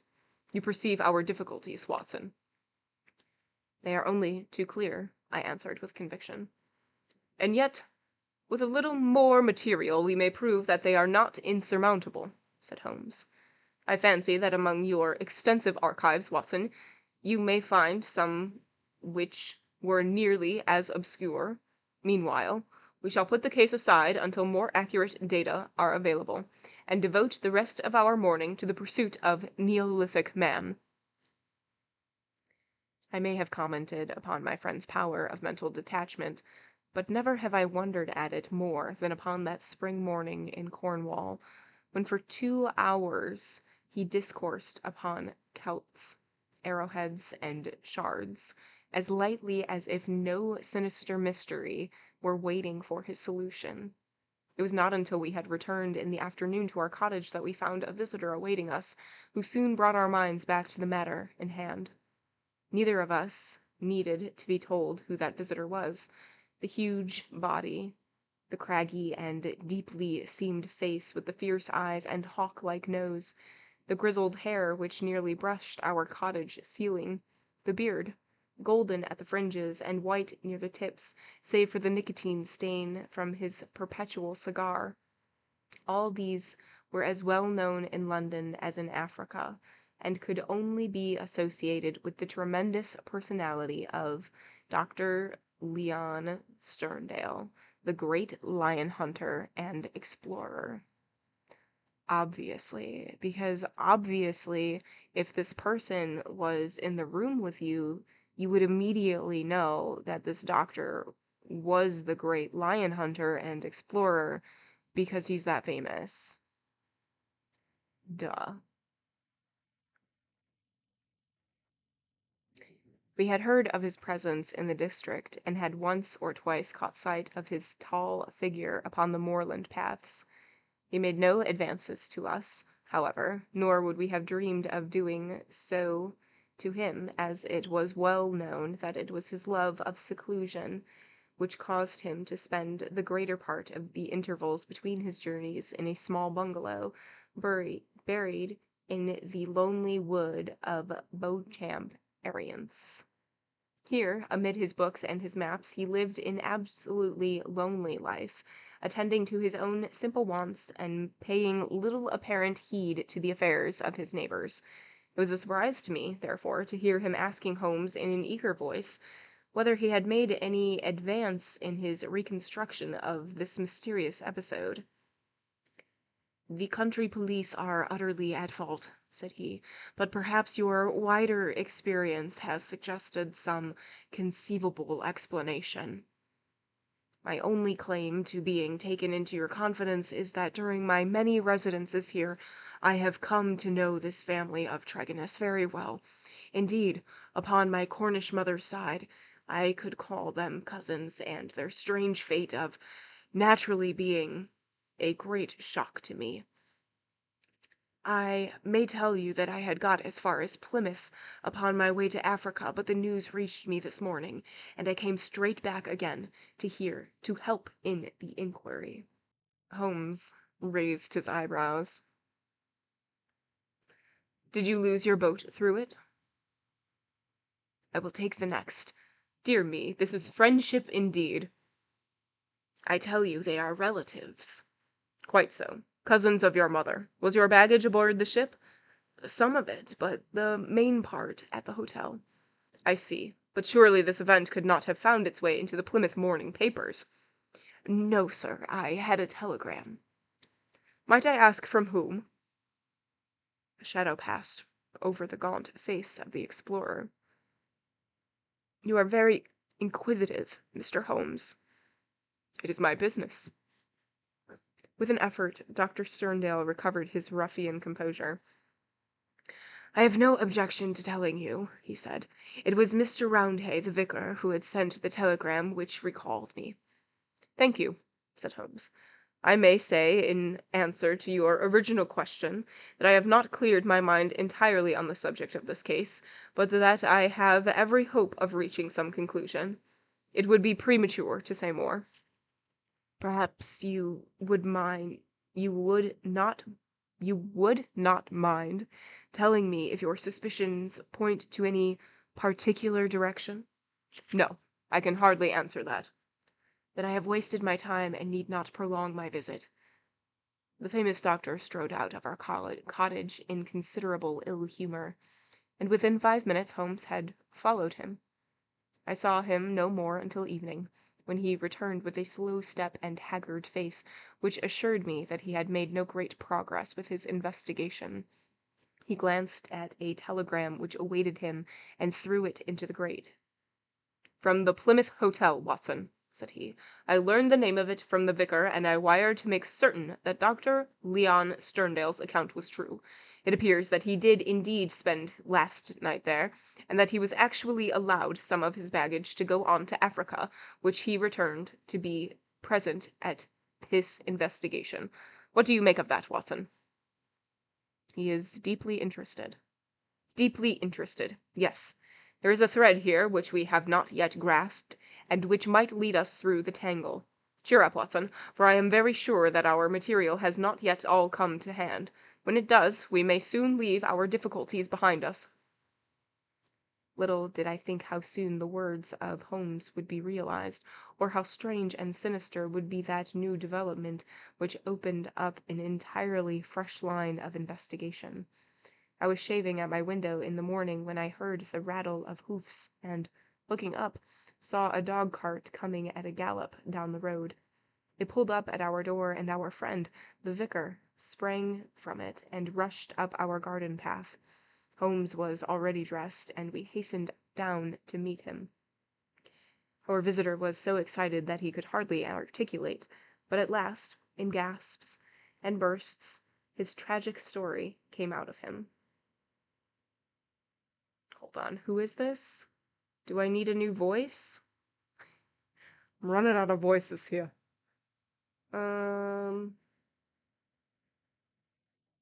Our friend. Oh, the vicar. Okay.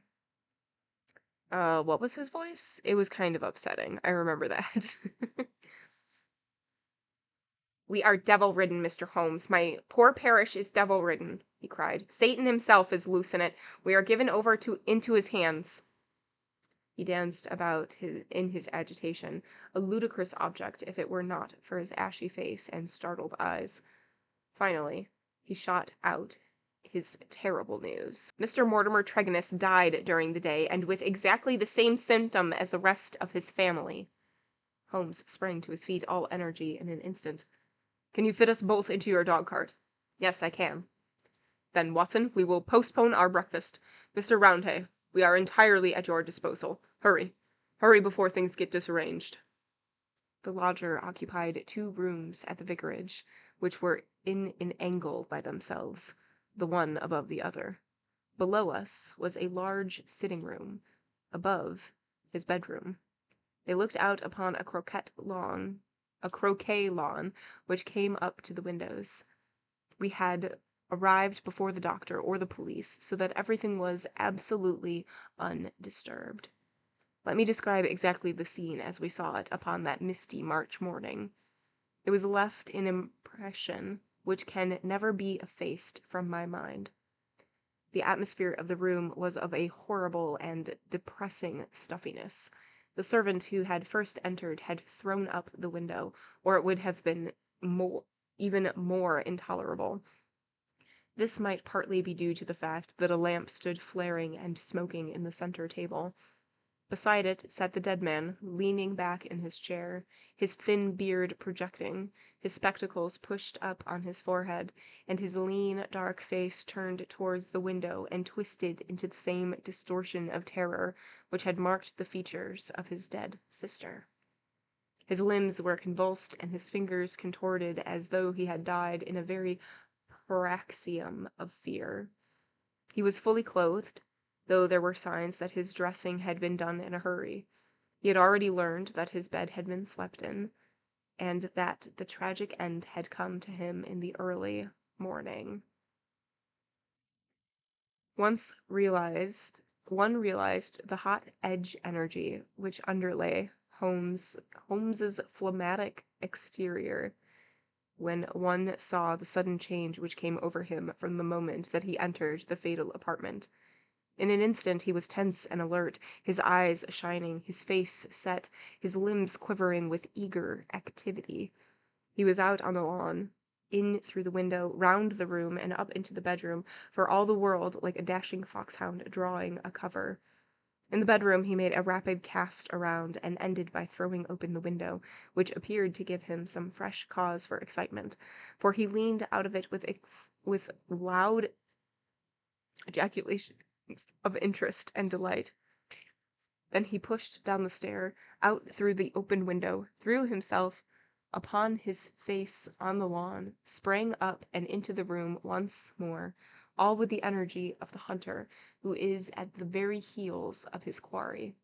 The lamp, which was in ordinary standard, he examined with minute care, making certain measurements upon its bowl. He carefully scrutinized with his lens the tail shield, the talc the talc, the talc shield which covered the top of the chimney, and scraped off some ashes which adhered to its upper surface, putting some of them into an envelope, which he placed in his pocket-book. Finally, just as the doctor and the official police put in an appearance, he beckoned to the vicar, and we all three went out upon the lawn. "I am glad to say that my investigation has not been entirely barren," he said. "I cannot remain to discuss the matter with the police, but I should be exceedingly obliged, Mr. Roundhay, if you would give the inspector my compliments, and direct his attention to the bedroom window and to this sitting-room lamp. Each is suggestive, and together they are almost conclusive. If the police would desire further information, I shall be happy to see any of them at the cottage. And now, Watson, I think that, perhaps, we shall be better employed elsewhere." I love that he figures that out, and then he just leaves a very cryptic message. It's like, can't talk to the police, but when they get here, tell them to look at the window and the lamp. That will solve everything. I'm sorry, what?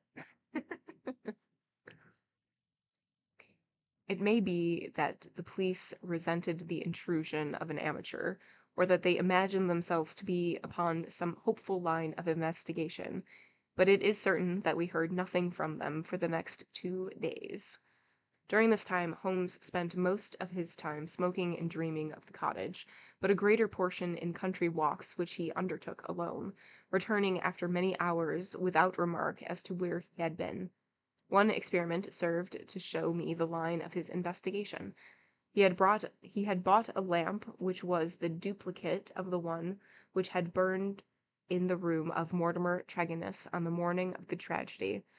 This he filled with the same oil as that used at the vicarage, and he carefully timed the period which it would take to be exhausted. Another experiment which he made was of a more unpleasant nature, and one which I am not likely ever to forget. "You will remember, Watson," he remarked one afternoon, "that there is a single common point of resemblance in the varying reports which have reached us. This concerns the effect of the atmosphere of the room in each case upon those who had first entered it. You will recollect that Mortimer Tregennis, in describing the episode of his last visit to his brother's house, remarked that the doctor on entering the room fell into a chair. You had forgotten. Well, I can answer for it that it was so. Now, you will remember also that Mrs. Porter, the housekeeper, told us that she herself fainted upon entering the room, and had afterwards opened the window. In the second case, that of Mortimer Tregennis himself, you cannot have forgotten the horrible stuffiness of the room when we arrived, though the servant had thrown open the window. That servant, I found upon inquiry, was so ill that she had gone to her bed. You will admit, Watson, that these facts are very suggestive. In each case there is evidence of a poisonous atmosphere. In each case, also, there is combustion going on in the room. In the one case a fire, in the other a lamp. The fire was needed, but the lamp was lit, as a comparison of the oil consumed will show, long after it was broad daylight. Why? Surely because there is some connection between 3 things: the burning, the stuffy atmosphere, and finally the madness or death of those unfortunate people. That is clear, is it not? It would appear so. At least we may accept it as a working hypothesis. We will now suppose, then, that something was burned in each Hold on. We're going to start that sentence over.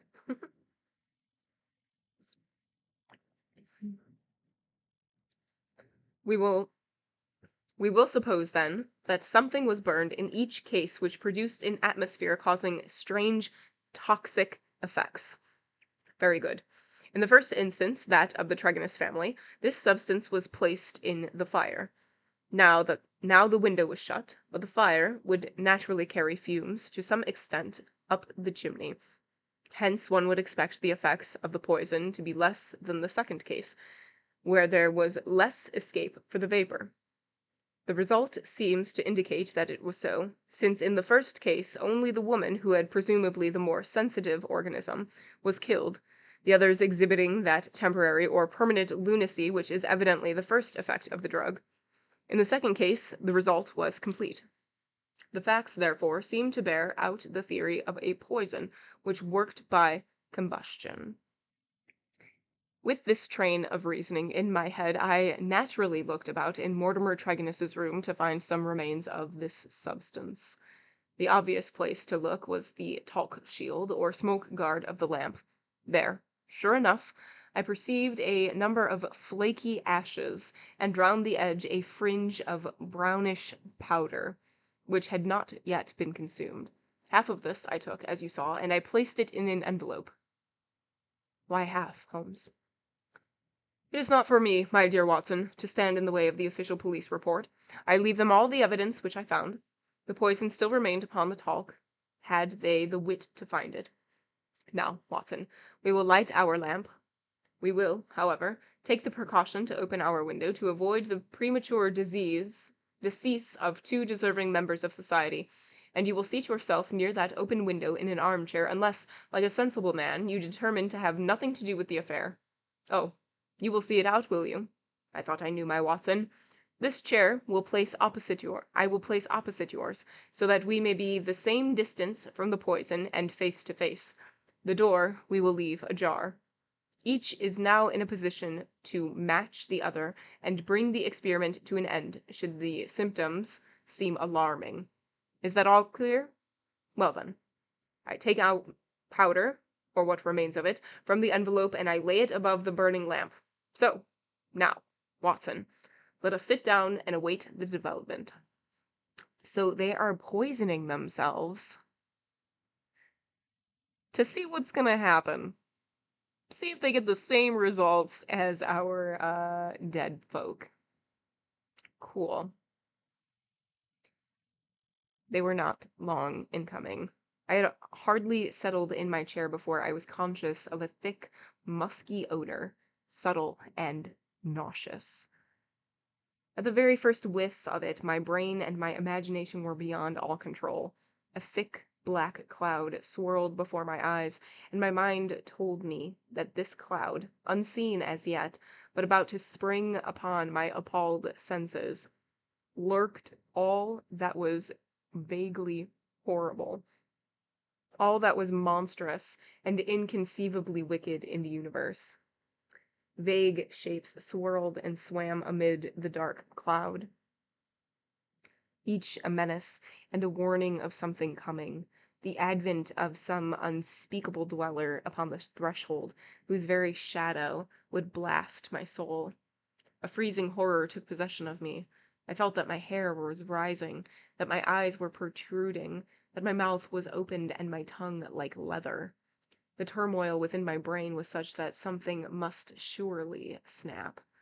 I tried to scream, and was vaguely aware of some hoarse croak, which was my own voice, but distant and detached from myself. At the same moment, in some effort of escape, I broke through that cloud of despair, and had a glimpse of Holmes's face, white, rigid, and drawn with horror, the very look which I had seen upon the features of the dead. It was that vision which gave me an instant of sanity and of strength. I dashed from my chair, threw my arms round Holmes, and together we lurched through the door, and an instant afterwards had thrown ourselves down upon the grass plot, and were lying outside, side by side, conscious only of the glorious sunshine which was bursting its way through the hellish cloud of terror which had girt us in. Slowly it rose from our souls like the mists of a landscape until peace and reason had returned, and we were sitting upon the grass, wiping our clammy foreheads, and looking with apprehension at each other to mark the last traces of that terrific experience which we had undergone.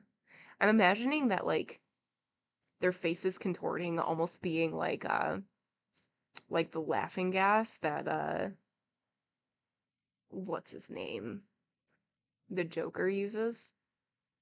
That's what I'm imagining. That their faces are just like being like stretched out and gross. Upon my word, Watson, said Holmes at last, with an unsteady voice, I owe you both my thanks and an apology. It was an unjustifiable experiment, even for one's self, and doubly so for my friend. I am really very sorry. You know, I answered with some emotion, for I had never been so much of Holmes's heart before, never seen so much of Holmes's heart before. That is my greatest joy and pleasure to help you. He relapsed at once into a half-humorous, half-cynical vein, which was his habitual attitude to those about him. It would be superfluous to drive us mad, my dear Watson, said he. A candid observer would certainly declare that we were so already, before we embarked upon so wild an experiment. I confess that I never imagined that the effect would be so sudden and so severe. He dashed into the cottage, and, reappearing with the burning lamp held a full arm's length, he drew it among a bank of brambles.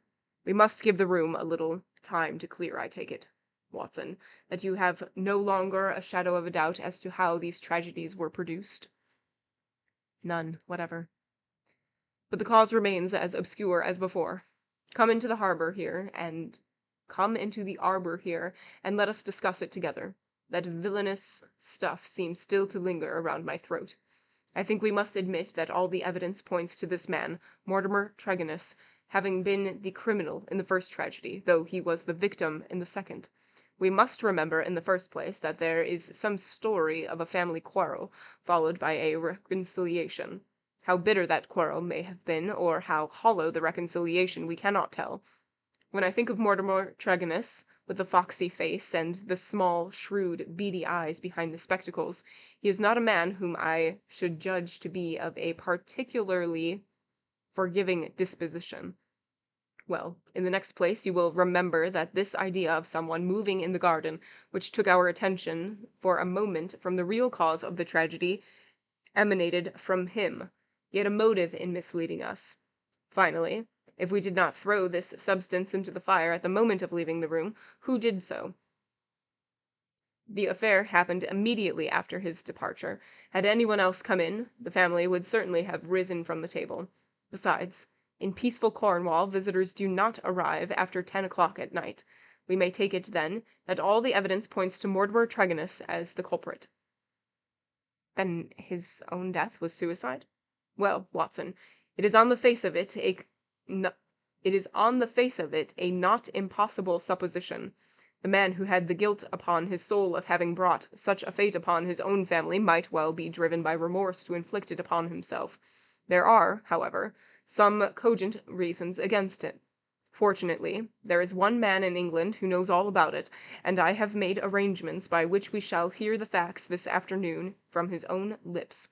Ah, he is a little before his time. Perhaps you would kindly step this way, Dr. Leon Sterndale. We have been conducting a chemical experiment indoors, which has left our little room hardly fit for the reception of so distinguished a visitor.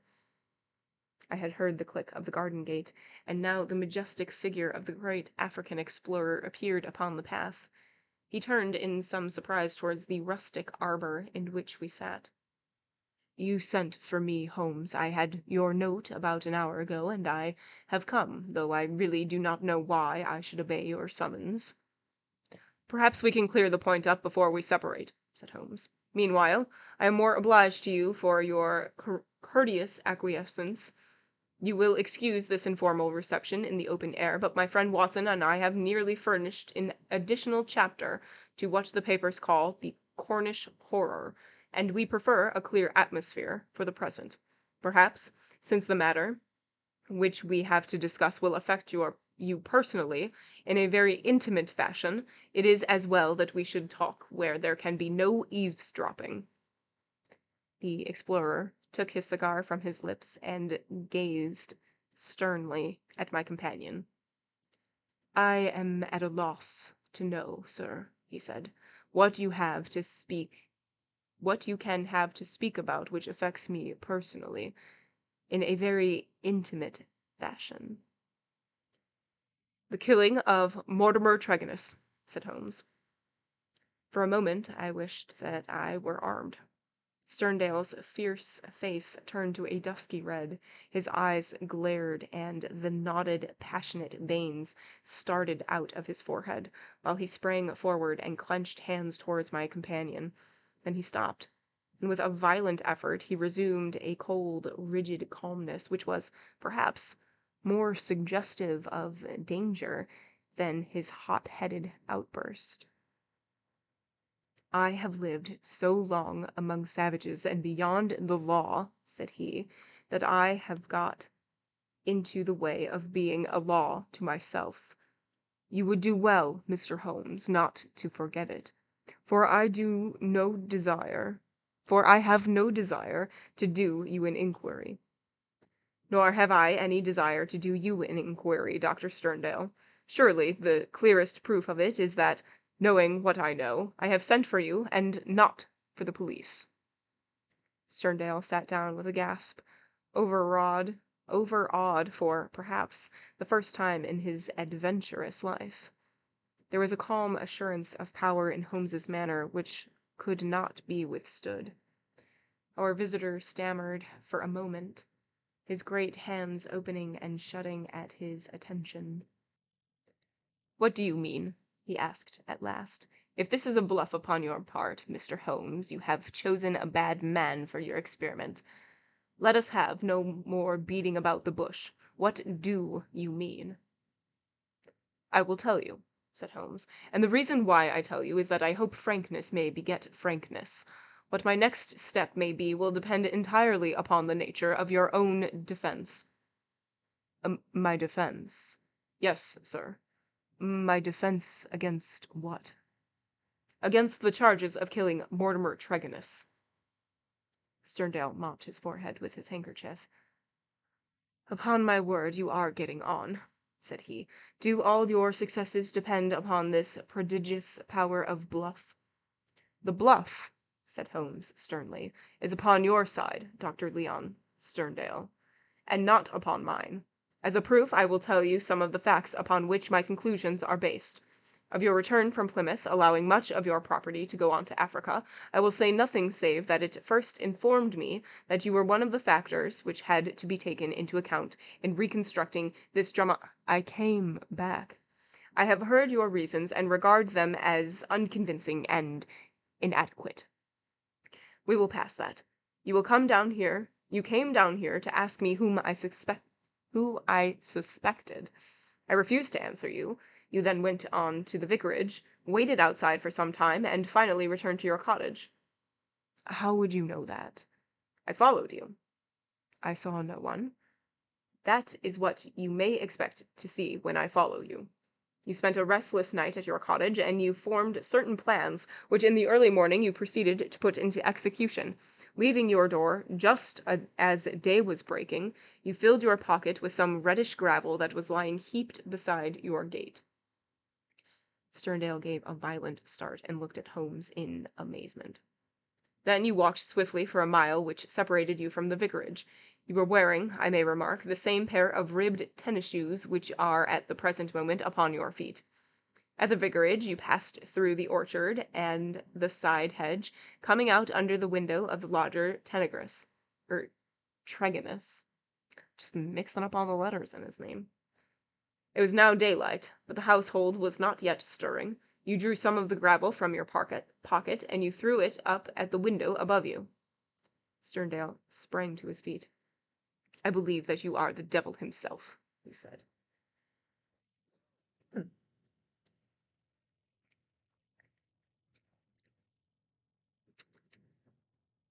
Maybe this is actually, like, dehydrating me as well. For I do not feel quenched. Sufficiently quenched. Um, believe that you're the devil himself. There we go. Holmes smiled at the compliment. It took 2, or possibly 3 handfuls before the lodger came to the window. You beckoned him to come down. He dressed hurriedly and descended to his sitting room. You entered by the window. There was an interview, a short one, during which you walked up and down the room. Then you passed out and closed the window, standing on the lawn outside smoking a cigar and watching what occurred. Finally, after the death of Tregennis, you withdrew as you had come. Now, Dr. Sterndale, how do you justify such conduct, and what were the motives of your actions? If you prevaricate or trifle with me, I give you my assurance that the matter will pass out of my hands forever. The devil? Not me. Our visitor's face had turned ashen gray as he listened to the words of his accuser. Now he sat for some time in thought with his face sunk in his hands. Then, with a sudden impulsive gesture, he plucked a photograph from his breast pocket and threw it on the rustic table before us. "This is why I have done it," said he. It showed the bust and face of a very beautiful woman. Holmes stooped over it. "Brenda Tregennis," said he. "Yes, Brenda Tregennis," repeated our visitor. "For years I have loved her. For years she has loved me. There is the secret of that Cornish seclusion which people have marveled at. It has brought me close to the one thing on earth that was dear to me. I could not marry her, for I have a wife who was left me for years, and yet whom, by the deplorable laws of England, I could not divorce. For years Brenda waited. For years I waited. And this is what I have waited for." A terrible sob shook his great frame, and he clutched his throat under his bridle. His brindled beard, then, with an effort, he mastered himself and spoke on. "The vicar knew. He was in our confidence. He would tell you that she was an angel upon earth. That was why he telegraphed to me, and I returned. What was my baggage or Africa to me when I learned that such a fate had come upon my darling? There you have the missing clue to my action, Mr. Holmes." "Proceed," said my friend. Dr. Sterndale drew from his pocket a paper packet and laid it upon the table. On the outside was written Radix Pedis Diaboli, with a red poison label underneath it. He pushed it towards me. "I understand that you are a doctor, sir. Have you ever heard of this preparation?" "Devil's foot root? No, I have not heard of it." "It is no reflection upon your professional knowledge," said he, "for I believe that, save for one sample in a laboratory at Buda, there is no other specimen in Europe. It has not yet found its way either into the pharmacopoeia or into the literature of toxicology. The root is shaped like a foot, half human, half goat-like, hence the fanciful name given by a botanical missionary. It is used as an ordeal poison by the medicine men in certain districts of West Africa, and is kept as a secret among them. This particular specimen I obtained under very extraordinary circumstances in the Ubangi country." He opened the paper as he spoke, and disclosed a heap of reddish-brown, snuff-like paper. "Well, sir?" said Holmes sternly. "I am about to tell you, Mr. Holmes, all that actually occurred, for you already know so much that is clearly to my interest that you should know all. I have already explained the relationship in which I stood to the Tregennis family. For the sake of the sister, I was friendly with the brothers. There was a family quarrel about money which estranged this man Mortimer, but it was supposed to be made up, and I afterwards met him as I did the others. He was a sly, subtle, scheming man, and several things arose which gave me a suspicion of him, but I had no cause for any positive quarrel. One day Only a couple of weeks ago he came down to my cottage and I showed him some of my African curiosities.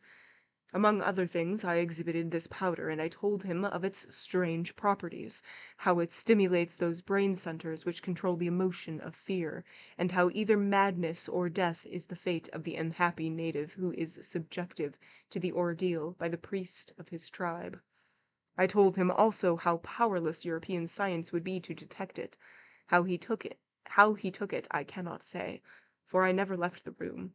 But there is no doubt that it was then, while I was opening cabinets and stooping to boxes, that he managed to attract some of the devil's foot root. I well remember how he plied me with questions as to the amount and the time that was needed for its effect, but I little dreamed that he would have a personal reason for asking. Okay, so you show somebody this deadly poison and tell this person that Europe would have no way of figuring out how people would die from it because we just don't know it. And then when you get questions about, like, well, how much do you need to kill people? How fast does it work? You're like, well, I don't know what he was going to do with it. Wouldn't you be suspicious? Maybe not. I would be suspicious. I thought no more of the matter until the vicar's telegram reached me at Plymouth. This villain had thought that I would be at sea before the news could reach me, and that I should be lost for years in Africa. But I returned at once. Of course, I could not listen to the details without feeling assured that my poison had been used. I came round to see you on the chance that some other explanation had suggested itself to you, but there could be none. I was convinced that Mortimer Tregennis was the murderer. And for the sake of money, and with the idea, perhaps, that if the other members of this family were all insane, he would be the sole guardian of their joint property. He had used the devil's foot powder upon them, driven 2 of them out of their senses, and killed his sister Brenda, the one human being whom I have ever loved, or who has ever loved me. There was his crime. What was to be his punishment? Should I appeal to the law? Where were my proofs? I knew that the facts were true, but could I help to make a jury of countrymen believe so fantastic a story? I might, or I might not. But I could not afford to fail. My soul cried out for vengeance. I have said to you once before, Mr. Holmes, that I have spent much of my life outside the law, and that I have come at last to be a law to myself. So it was now. I determined that the fate which he had given to others would be shared by himself. Either that, or I would do justice upon him with my own hand. In all England there can be no man who sets less value upon his own life than I do at the present moment. Now I have told you all. You have yourself supplied the rest. I did, as you say, after a restless night, set off early from my cottage. I foresaw the difficulty of arousing him, so I gathered some gravel from the pile, which you have mentioned, and I used it to throw up to his window. He came down and admitted me through the window of the sitting-room. I laid his offence before him. I told him that I had come both as judge and executioner. The wretch sank into a chair, paralyzed at the sight of my revolver. I lit the lamp, put the powder above it, and stood outside the window, ready to carry out my threat to shoot him, should he try to leave the room. In 5 minutes he died. My God, how he died! But my heart was flint, for he endured nothing which my innocent darling had not felt before him. This is my story, Mr. Holmes. Perhaps if you loved a woman you would have done as much yourself. At any rate, I am in your hands. You can take what steps you like. As I have already said, there is no man living who can fear death less than I do. Holmes sat for some little time in silence. What were your plans? He asked at last. I had intended to bury myself in Central Africa. My work there is but half finished. Go and do the other half, said Holmes. I, at least, am not prepared to prevent you. Dr. Sterndale raised his giant figure, bowed gravely, and walked from the arbor. Holmes lit his pipe and handed me his pouch. "Some fumes, which are not poisonous, would be a welcome change," said he. "I think you must agree, Watson, that it is not a case in which we are called upon to interfere. Our investigation has been independent, and our action shall also be so. You would not denounce this man?" "Certainly not," I answered. "I have never loved, Watson, but if I did, and if the woman I loved had met such an end, I might act even as our lawless lion hunter has done. Who knows? Well, Watson, I will not offend your intelligence by explaining what is obvious. The gravel upon the window sill was, of course, the starting point of my research. It was unlike anything in the vicarage garden. Only, when my attention had been drawn to Dr. Sterndale was his cottage, did I find its counterpart. The lamp shining in broad daylight, and the remains of powder upon the shield were successive links in a fairly obvious chain. And now, my dear Watson, I think we may dismiss the matter from our mind, and go back with a clear conscience to the study of those Chaldean roots which are surely to be traced in the Cornish branch of the great Celtic speech. End of The Adventure of the Devil's Foot. We got one more to go. That was a good one. I liked that one. I also liked how they were like, well, we can't really fault you because we would probably do the same thing. Go to Africa. Continue your research. We're not going to say anything because we weren't even brought into this investigation officially, and they're probably not going to listen to us because they probably don't want our help.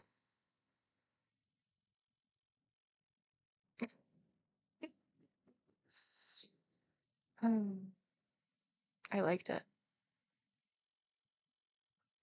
Nothing like some good old poison to make you insanely fearful right before you die.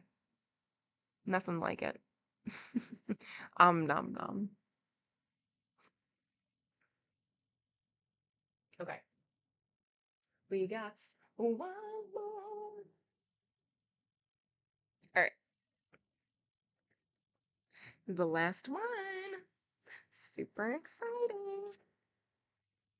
And guess what it's called? His Last Bow. It's almost like they titled it knowing that this story would be in it. It's weird. His Last Bow. An epilogue of Sherlock Holmes. It was 9 o'clock at night upon the 2nd of August, the most terrible August in the history of the world.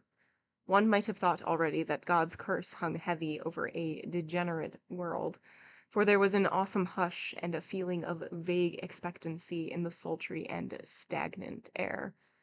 The sun had long set, but one blood-red gash, like an open wound, lay low in the distant west. Above, the stars were shining brightly, and below, the lights of the shipping glimmered in the bay.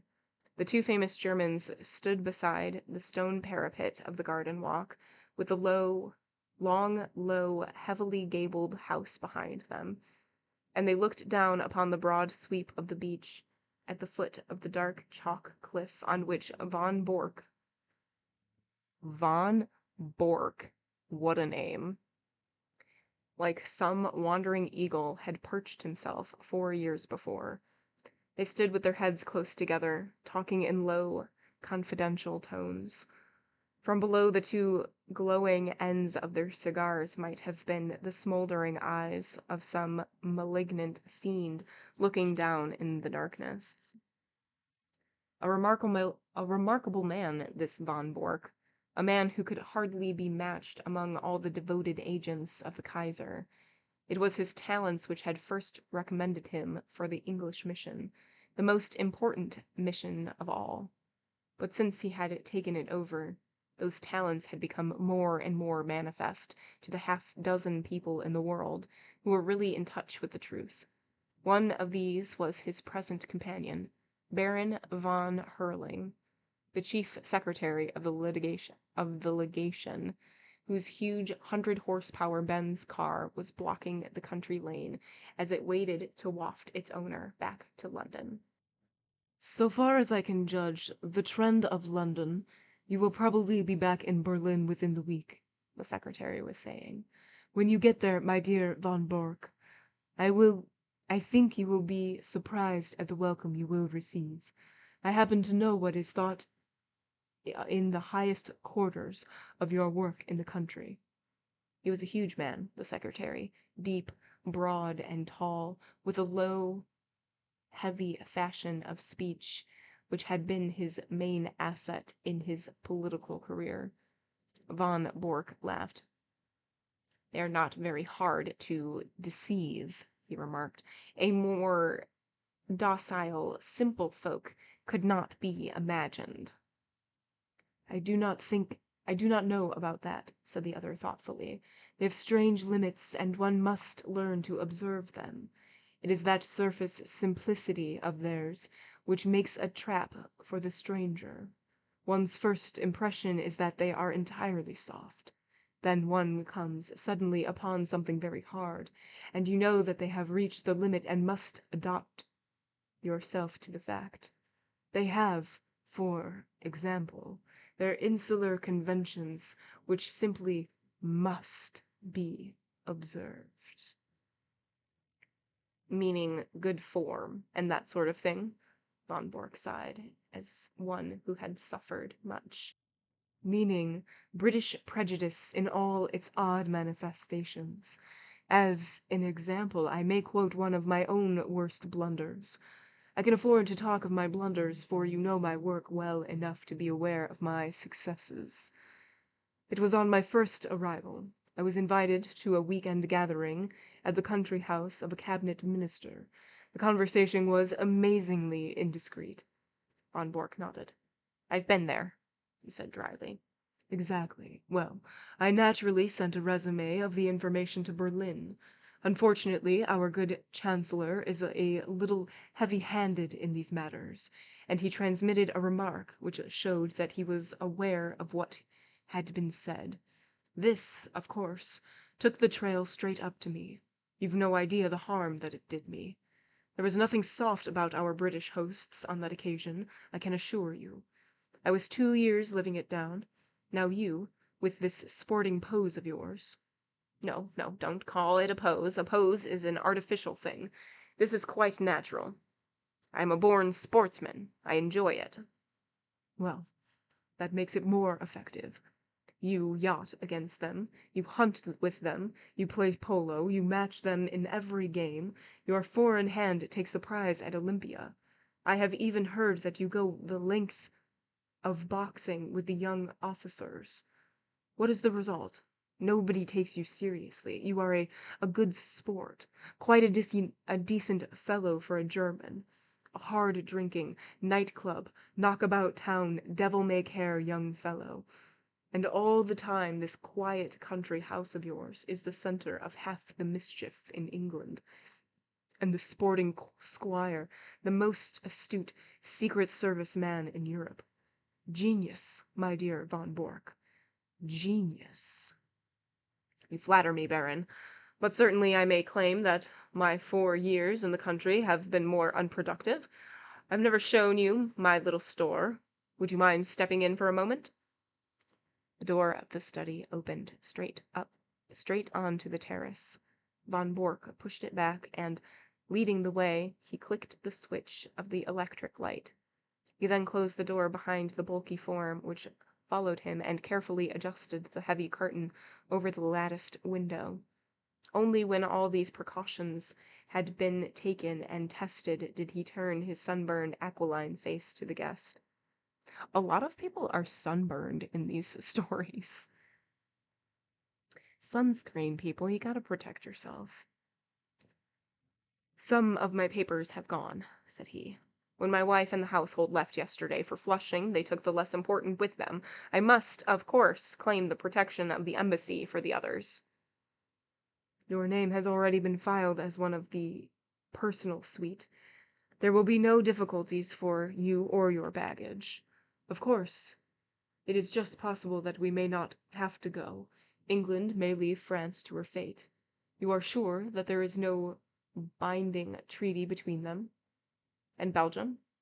"Yes, and Belgium too." Von Bork shook his head.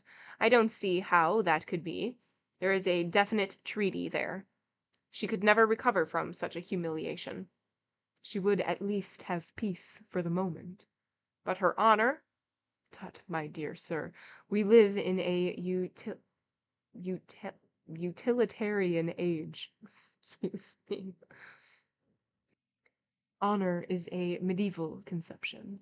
Besides, England is not ready. It is an inconceivable thing.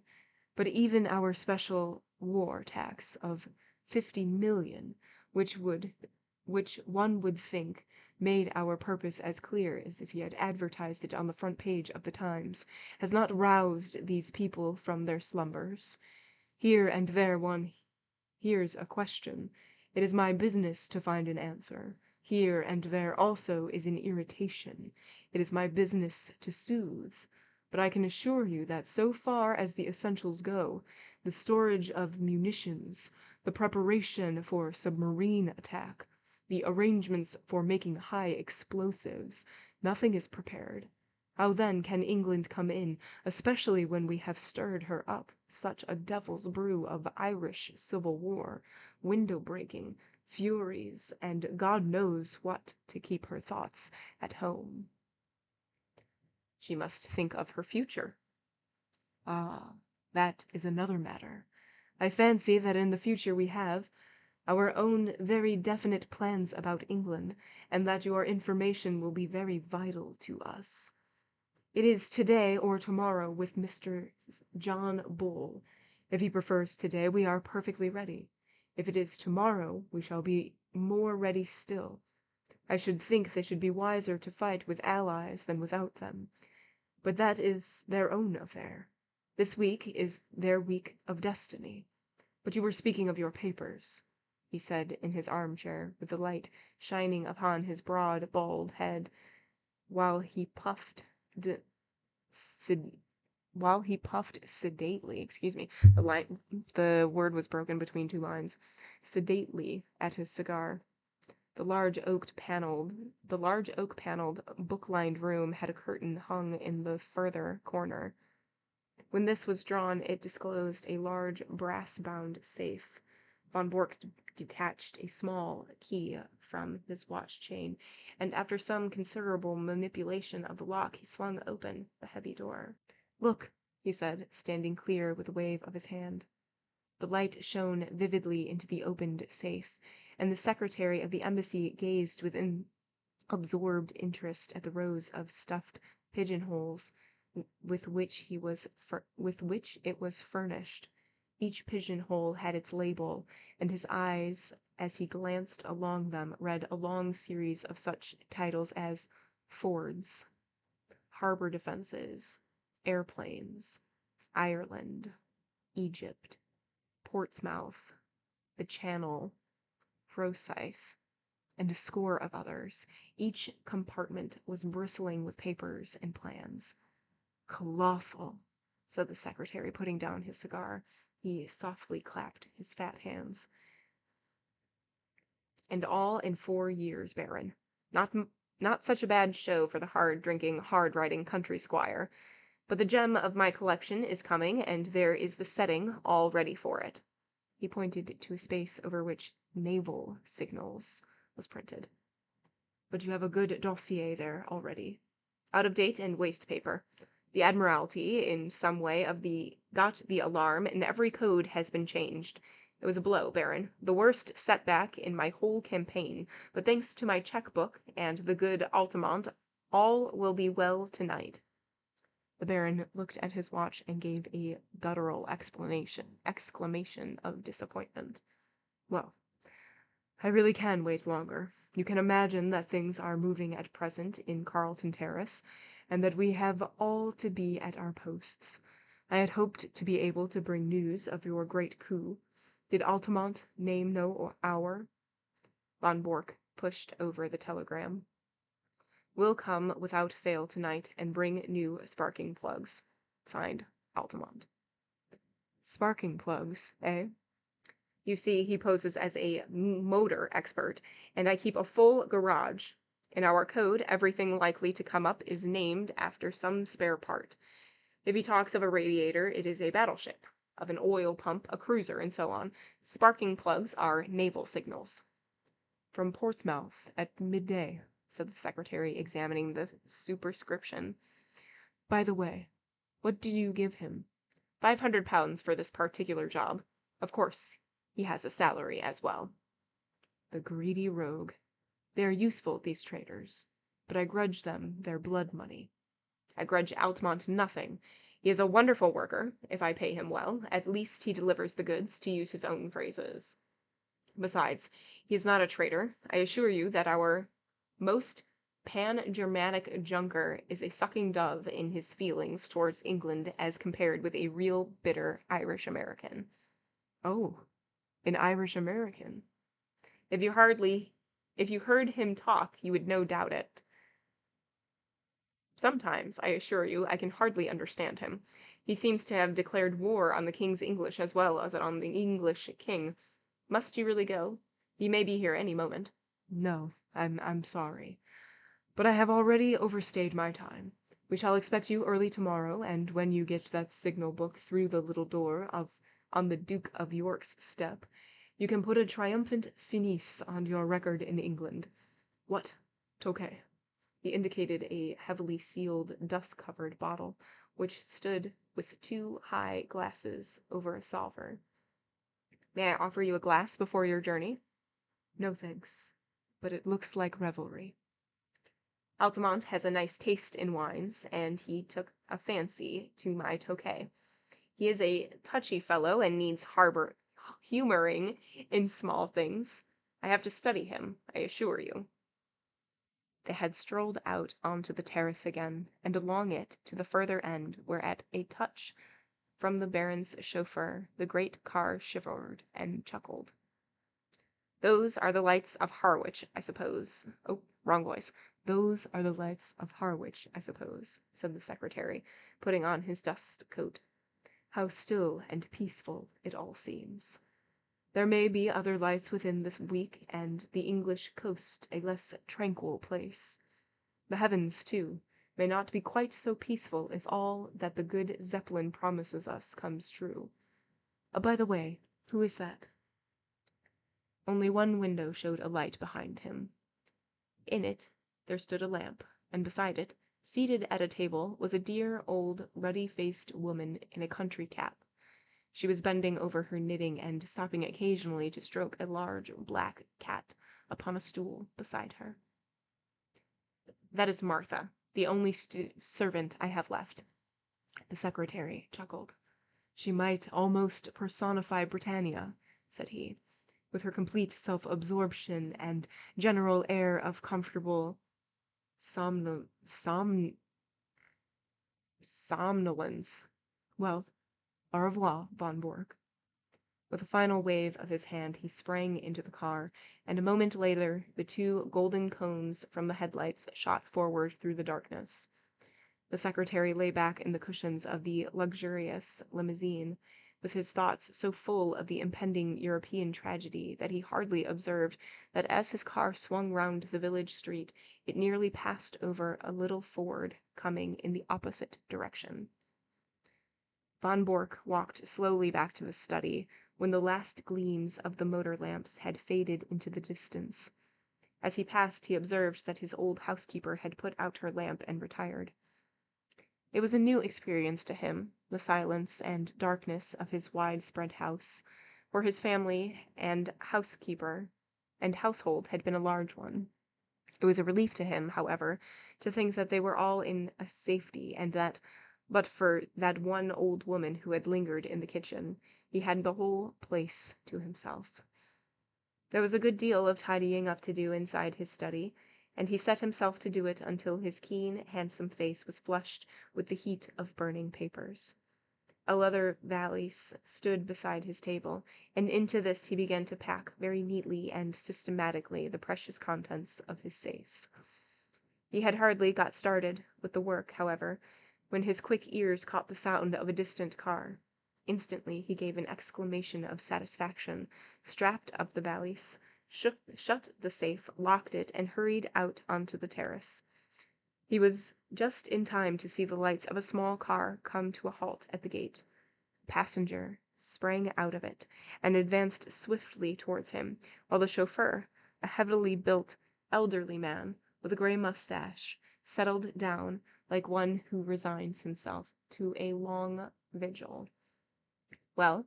asked Von Bork eagerly, running forward to meet his visitor. For answer, the man waved a small brown paper parcel triumphantly above his head. "You can give me the glad hand tonight, mister," he cried. "I'm bringing home the bacon at last." "The signals?" "Same as I said in my cable. Every last one of them. Semaphore, lamp code, Marconi. A copy, mind you, not the original. That was too dangerous. But it's the real goods, and you can lay to it." He slapped the German upon the shoulder with a rough familiarity from which the other winced. "Come in," he said. "I'm all alone in the house. I was only waiting for this. Of course, a copy is better than the original. If an original were missing, they would change the whole thing. You think it's all safe about the copy?" The Irish-American had entered the study and stretched his long limbs from the armchair. He was a tall, gaunt man of 60, with clear-cut features and a small goatee beard, which gave him a general resemblance to the caricature of Uncle Sam. A half-smoked, sodden cigar hung from the corner of his mouth, and as he sat down he struck a match and relit it. "Making ready for a move," he remarked as he looked round him. "Say, mister," he added, as his eyes fell upon the safe from which the curtain was now removed, why don't you tell me you kept your papers like that?" "Why not?" "Gosh, in a wide-open contraption like that, and they reckon you to be some spy? Why, a Yankee crook would be into that with a can opener. If I'd known that any letter of mine was going to lie loose in a thing like that, I'd have a mug to write to you all." "It would puzzle any crook to force that safe," Von Bork answered. "You won't cut that metal with any tool." "But the lock?" "No, it's a double combination lock. You know what that is?" "Search me," said the American. "Well, you need a word as well as a set of figures before you can get the lock to work." He rose and showed a double radiating disc round the keyhole. "This outer one is for the letters, the inner one for the figures." Well, that's fine. "So it's not quite as simple as you thought. It was 4 years ago that I made it up. And what do you think I chose for the word and figures?" "Beyond me." "Well, I chose August for the word and 1914 for the figures. And here we are." The American's face showed his surprise and admiration. "My, but that was smart." "You had it down to a fine thing." "Yes, a few of us, even then, could have guessed the date. Here it is. And I'm shutting down tomorrow morning." "Well, I guess you'll have to fix me up also. I'm not staying to this darned country all on my lonesome. In a week or less, from what I see, John Bull will be on his hind legs and fair ramping. I'd rather watch him from over the water." "But you're an American citizen?" "Well, so was Jack James an American citizen. But he's doing time in Portland, all the same. It cuts no ice with a British copper to tell him you're an American citizen. It's British law and order over here," says he. By the way, mister, talking of Jack James, it seems to me you don't do much to cover your men." "What do you mean?" Von Bork asked sharply. "Well, you are their employer, ain't you?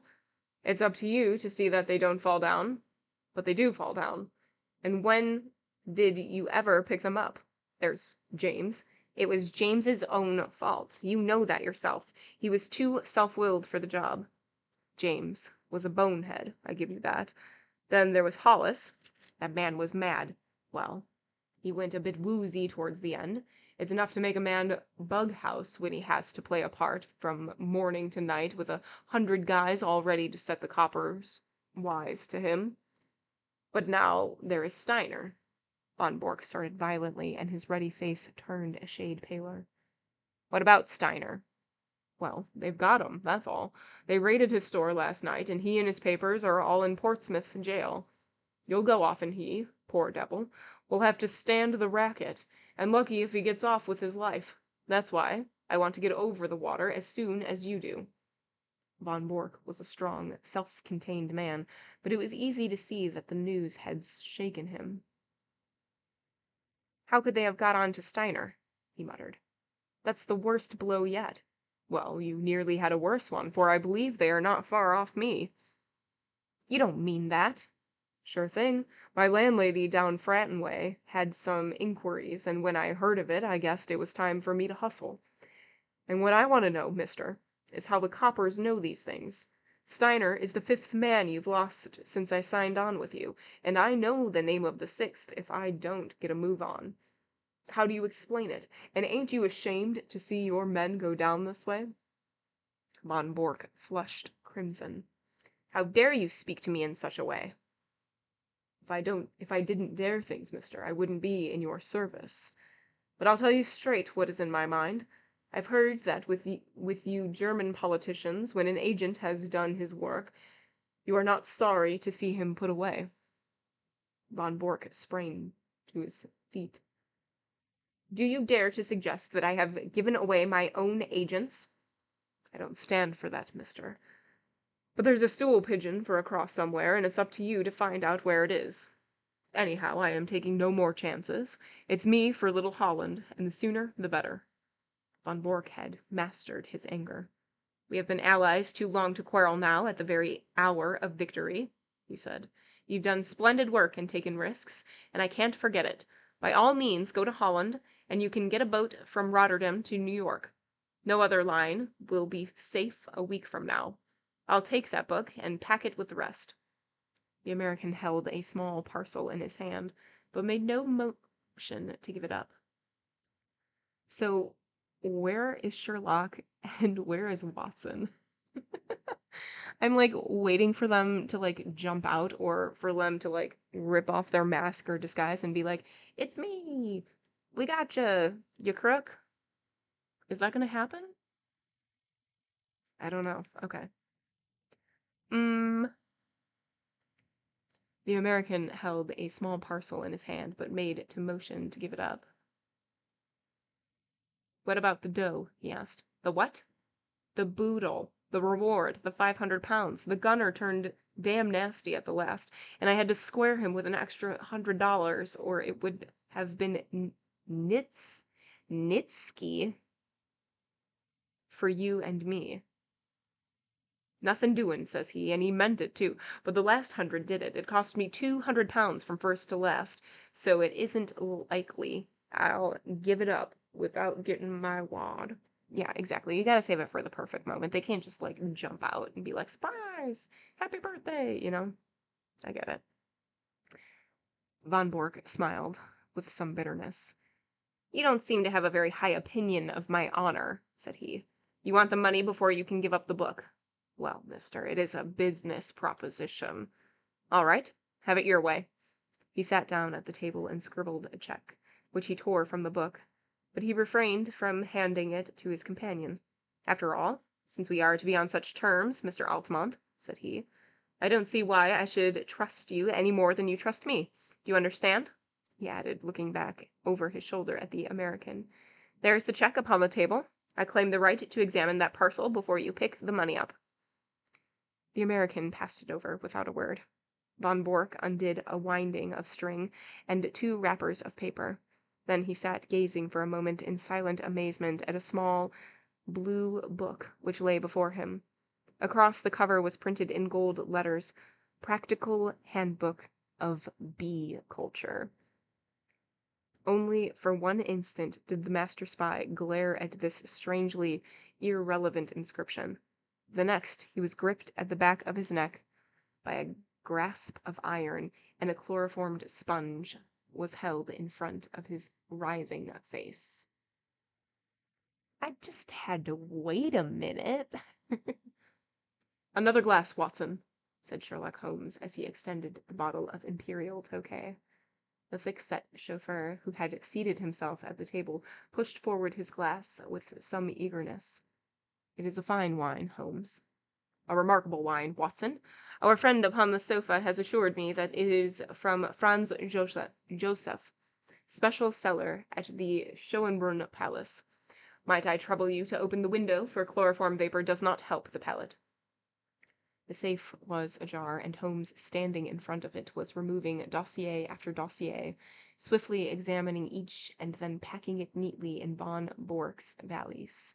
The German lay upon the sofa, sleeping stertorously, with a strap round his upper arm and another round his legs. "We need not hurry ourselves, Watson. We are safe from interruption. Would you mind touching the bell? There is no one in the house except old Martha, who has played her part to admiration. I got her the situation here when I first took the matter up. Ah, Martha, you will be glad to hear that all is well." The pleasant old lady had appeared in the doorway. She curtsied with a smile to Mr. Holmes, but glanced with some apprehension at the figure upon the sofa. "It is all right, Martha. He has not been hurt at all?" "I am glad of that, Mr. Holmes. According to his lights, he has been a kind master. He wanted me to go with his wife to Germany yesterday, but that would hardly have suited your plans, would it not?" "No, indeed, Martha. So long as you were here, I was easy in my mind. We waited some time for your signal tonight." "Was the secretary, sir?" "I know. His car passed ours." "I thought he would never go. I knew that it would not suit your plans, sir, to find him here." "No, indeed. Well, it only meant that we waited half an hour or so until I saw your lamp go out, and knew that the coast was clear. You can report to me tomorrow in London, Martha, at Claridge's Hotel." "Very good, sir." "I suppose you have everything ready to leave?" "Yes, sir. He posted 7 letters today. I have the addresses as well." "Very good, Martha. I will look into them tomorrow. Good night. These papers," he continued, as the old lady vanished, "are not of very great importance, for, of course, the information which they represent has been sent off long ago to the German government. These are the originals, which could not safely be out of the country." "Then they are of no use." "I should go so far as to say that, Watson. They will at least show our people what is known and what is not. I may say that a good many of these papers have come through me, and I need not add, are thoroughly untrustworthy. It would brighten my declining years to see a German cruiser navigating the Solent according to the minefield plans which I have furnished. But you, Watson—" He stopped his work and took his old friend by the shoulders. "I've hardly seen you in the light yet. How have the years used you? You look the same blithe boy as ever." "I feel 20 years younger, Holmes. I have seldom felt so happy as when I got your wire asking me to meet you at Harwich with the car. But you, Holmes, you have changed very little, save for the horrible goatee." "These are the sacrifices one makes for one's country, Watson," said Holmes, pulling at his little tuft. "Tomorrow it will be but a dreadful memory. With my hair cut and a few other superficial changes, I shall no doubt reappear at Claridge's tomorrow, as I was before this American stunt. I beg your pardon, Watson. My well of English seems to be permanently defiled before this American job came my way." "But you have retired, Holmes. We heard of you as living the life of a hermit among your bees and your books in a small farm upon the South Downs." "Exactly, Watson. Here is the fruit of my leisured ease, the magnum opus of my latter years." He picked up the volume from the table and read out the whole title, Practical Handbook of Bee Culture, with some observation upon the segregation of the queen. "Alone I did it. Behold the fruit of pensive nights and laborious days, that I watched the little working gangs as once I watched the criminal world of London." "But how did you get to work again?" "Ah, I have often marveled at it myself.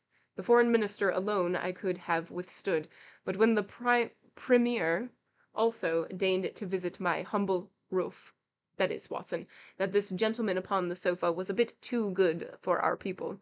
He was in a class by himself. Things are going wrong, and no one could understand why they were going wrong. Agents were suspected or even caught, but there was evidence of some strong and secret central force. It was absolutely necessary to expose it.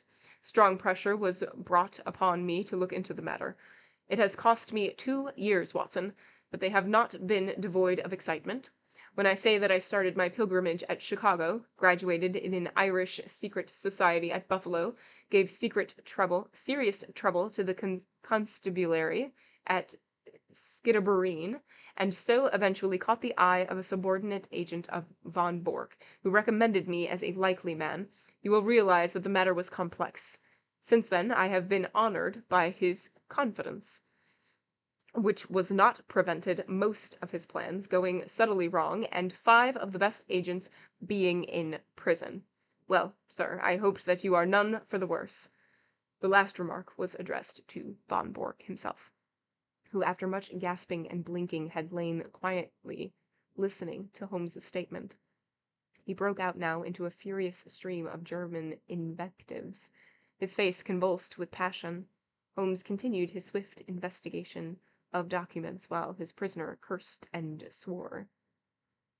Though unmusical, German is the most expressive of all languages, he observed when von Bork had stopped from pure exhaustion. Hallo!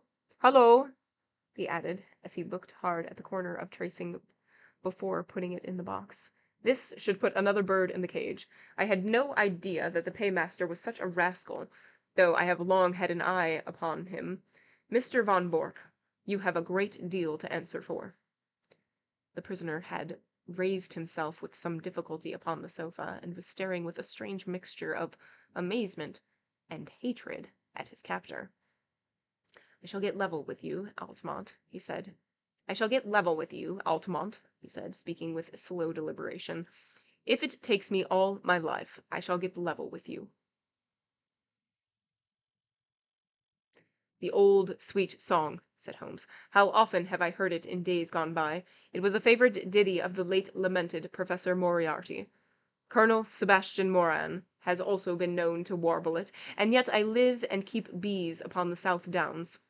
Curse you, you double traitor, cried the German, straining against his bonds and glaring murder from his furious eyes.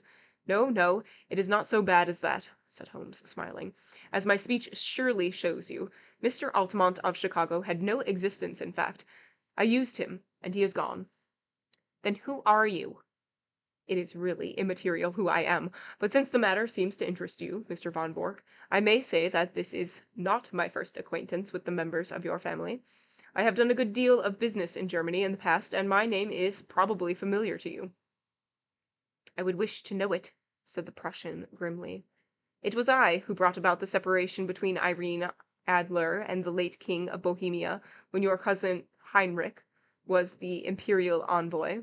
It was I who saved from murder by the nihilist Kloppmann, Count von and zu Grafenstein, who was your mother's elder brother. It was I. Von Bork sat up in amazement. There is only one man, he cried. Exactly, said Holmes. Von Bork groaned and sank back on the sofa. And most of that information came through you, he cried. What is it worth? What have I done? It is my ruin forever. It is certainly a little untrustworthy, said Holmes.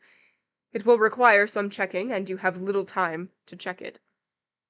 Your admiral may find the new guns rather larger than he expects, and the cruiser perhaps a trifle faster. Von Bork clutched at his own throat in despair. There are a good many other points of detail which will no doubt come to light in good time, but you have one quality which is very rare in a German, Mr. von Bork. You are a sportsman, and you will bear me no ill will when you realize that you, who have outwitted so many other people, have at last been outwitted yourself. After all, you have done your best for your country, and I have done my best for mine, and what could be more natural, besides, he added, not unkindly, as he laid his hand upon the shoulder of the prostrate man. It is better than to fall before some more ignoble foe. These papers are now ready, Watson. If you will help me with our prisoner, I think that we may get started for London at once. It was no easy task to move von Bork, for he was a strong and a desperate man. Finally, holding either arm, the two friends walked him very slowly down the garden walk, which he had trod with such proud confidence, which he received the congratulations of the famous diplomatist only a few hours before. After a short, final struggle, he was hoisted, still bound hand and foot, into the spare seat of a little car. His precaution, his precious valise was wedged in beside him. "I trust that you are as comfortable as circumstances permit," said Holmes, when the final arrangements were made. "Should I be guilty of a liberty if I lit a cigar and placed it between your lips?" But all amenities were wasted upon the angry German. "I suppose you realize, Mr. Sherlock Holmes," said he, "that if your government bears you out in this treatment, it becomes an act of war." "What about your government and all this treatment?" said Holmes, tapping the valise. "You are a private individual. You have no warrant for my arrest. The whole proceeding is absolutely illegal and outrageous." "Absolutely," said Holmes. "Kidnapping a German subject and stealing his private papers. Well, you realize your position, you and your accomplice here. If I were to shout for help as we pass through the village, my dear sir, if you did anything so foolish, you would probably enlarge the two limited titles of our village inn by giving us the Dangling Prussian as a signpost. The Englishman is a patient creature, but at present his temper is a little inflamed, and it would be as well not to try him so far. So, Mr. von Bork, you will go with us in a quiet, sensible fashion to Scotland Yard, whence you can send for your friend Baron von Herling, and see if even now you may not fill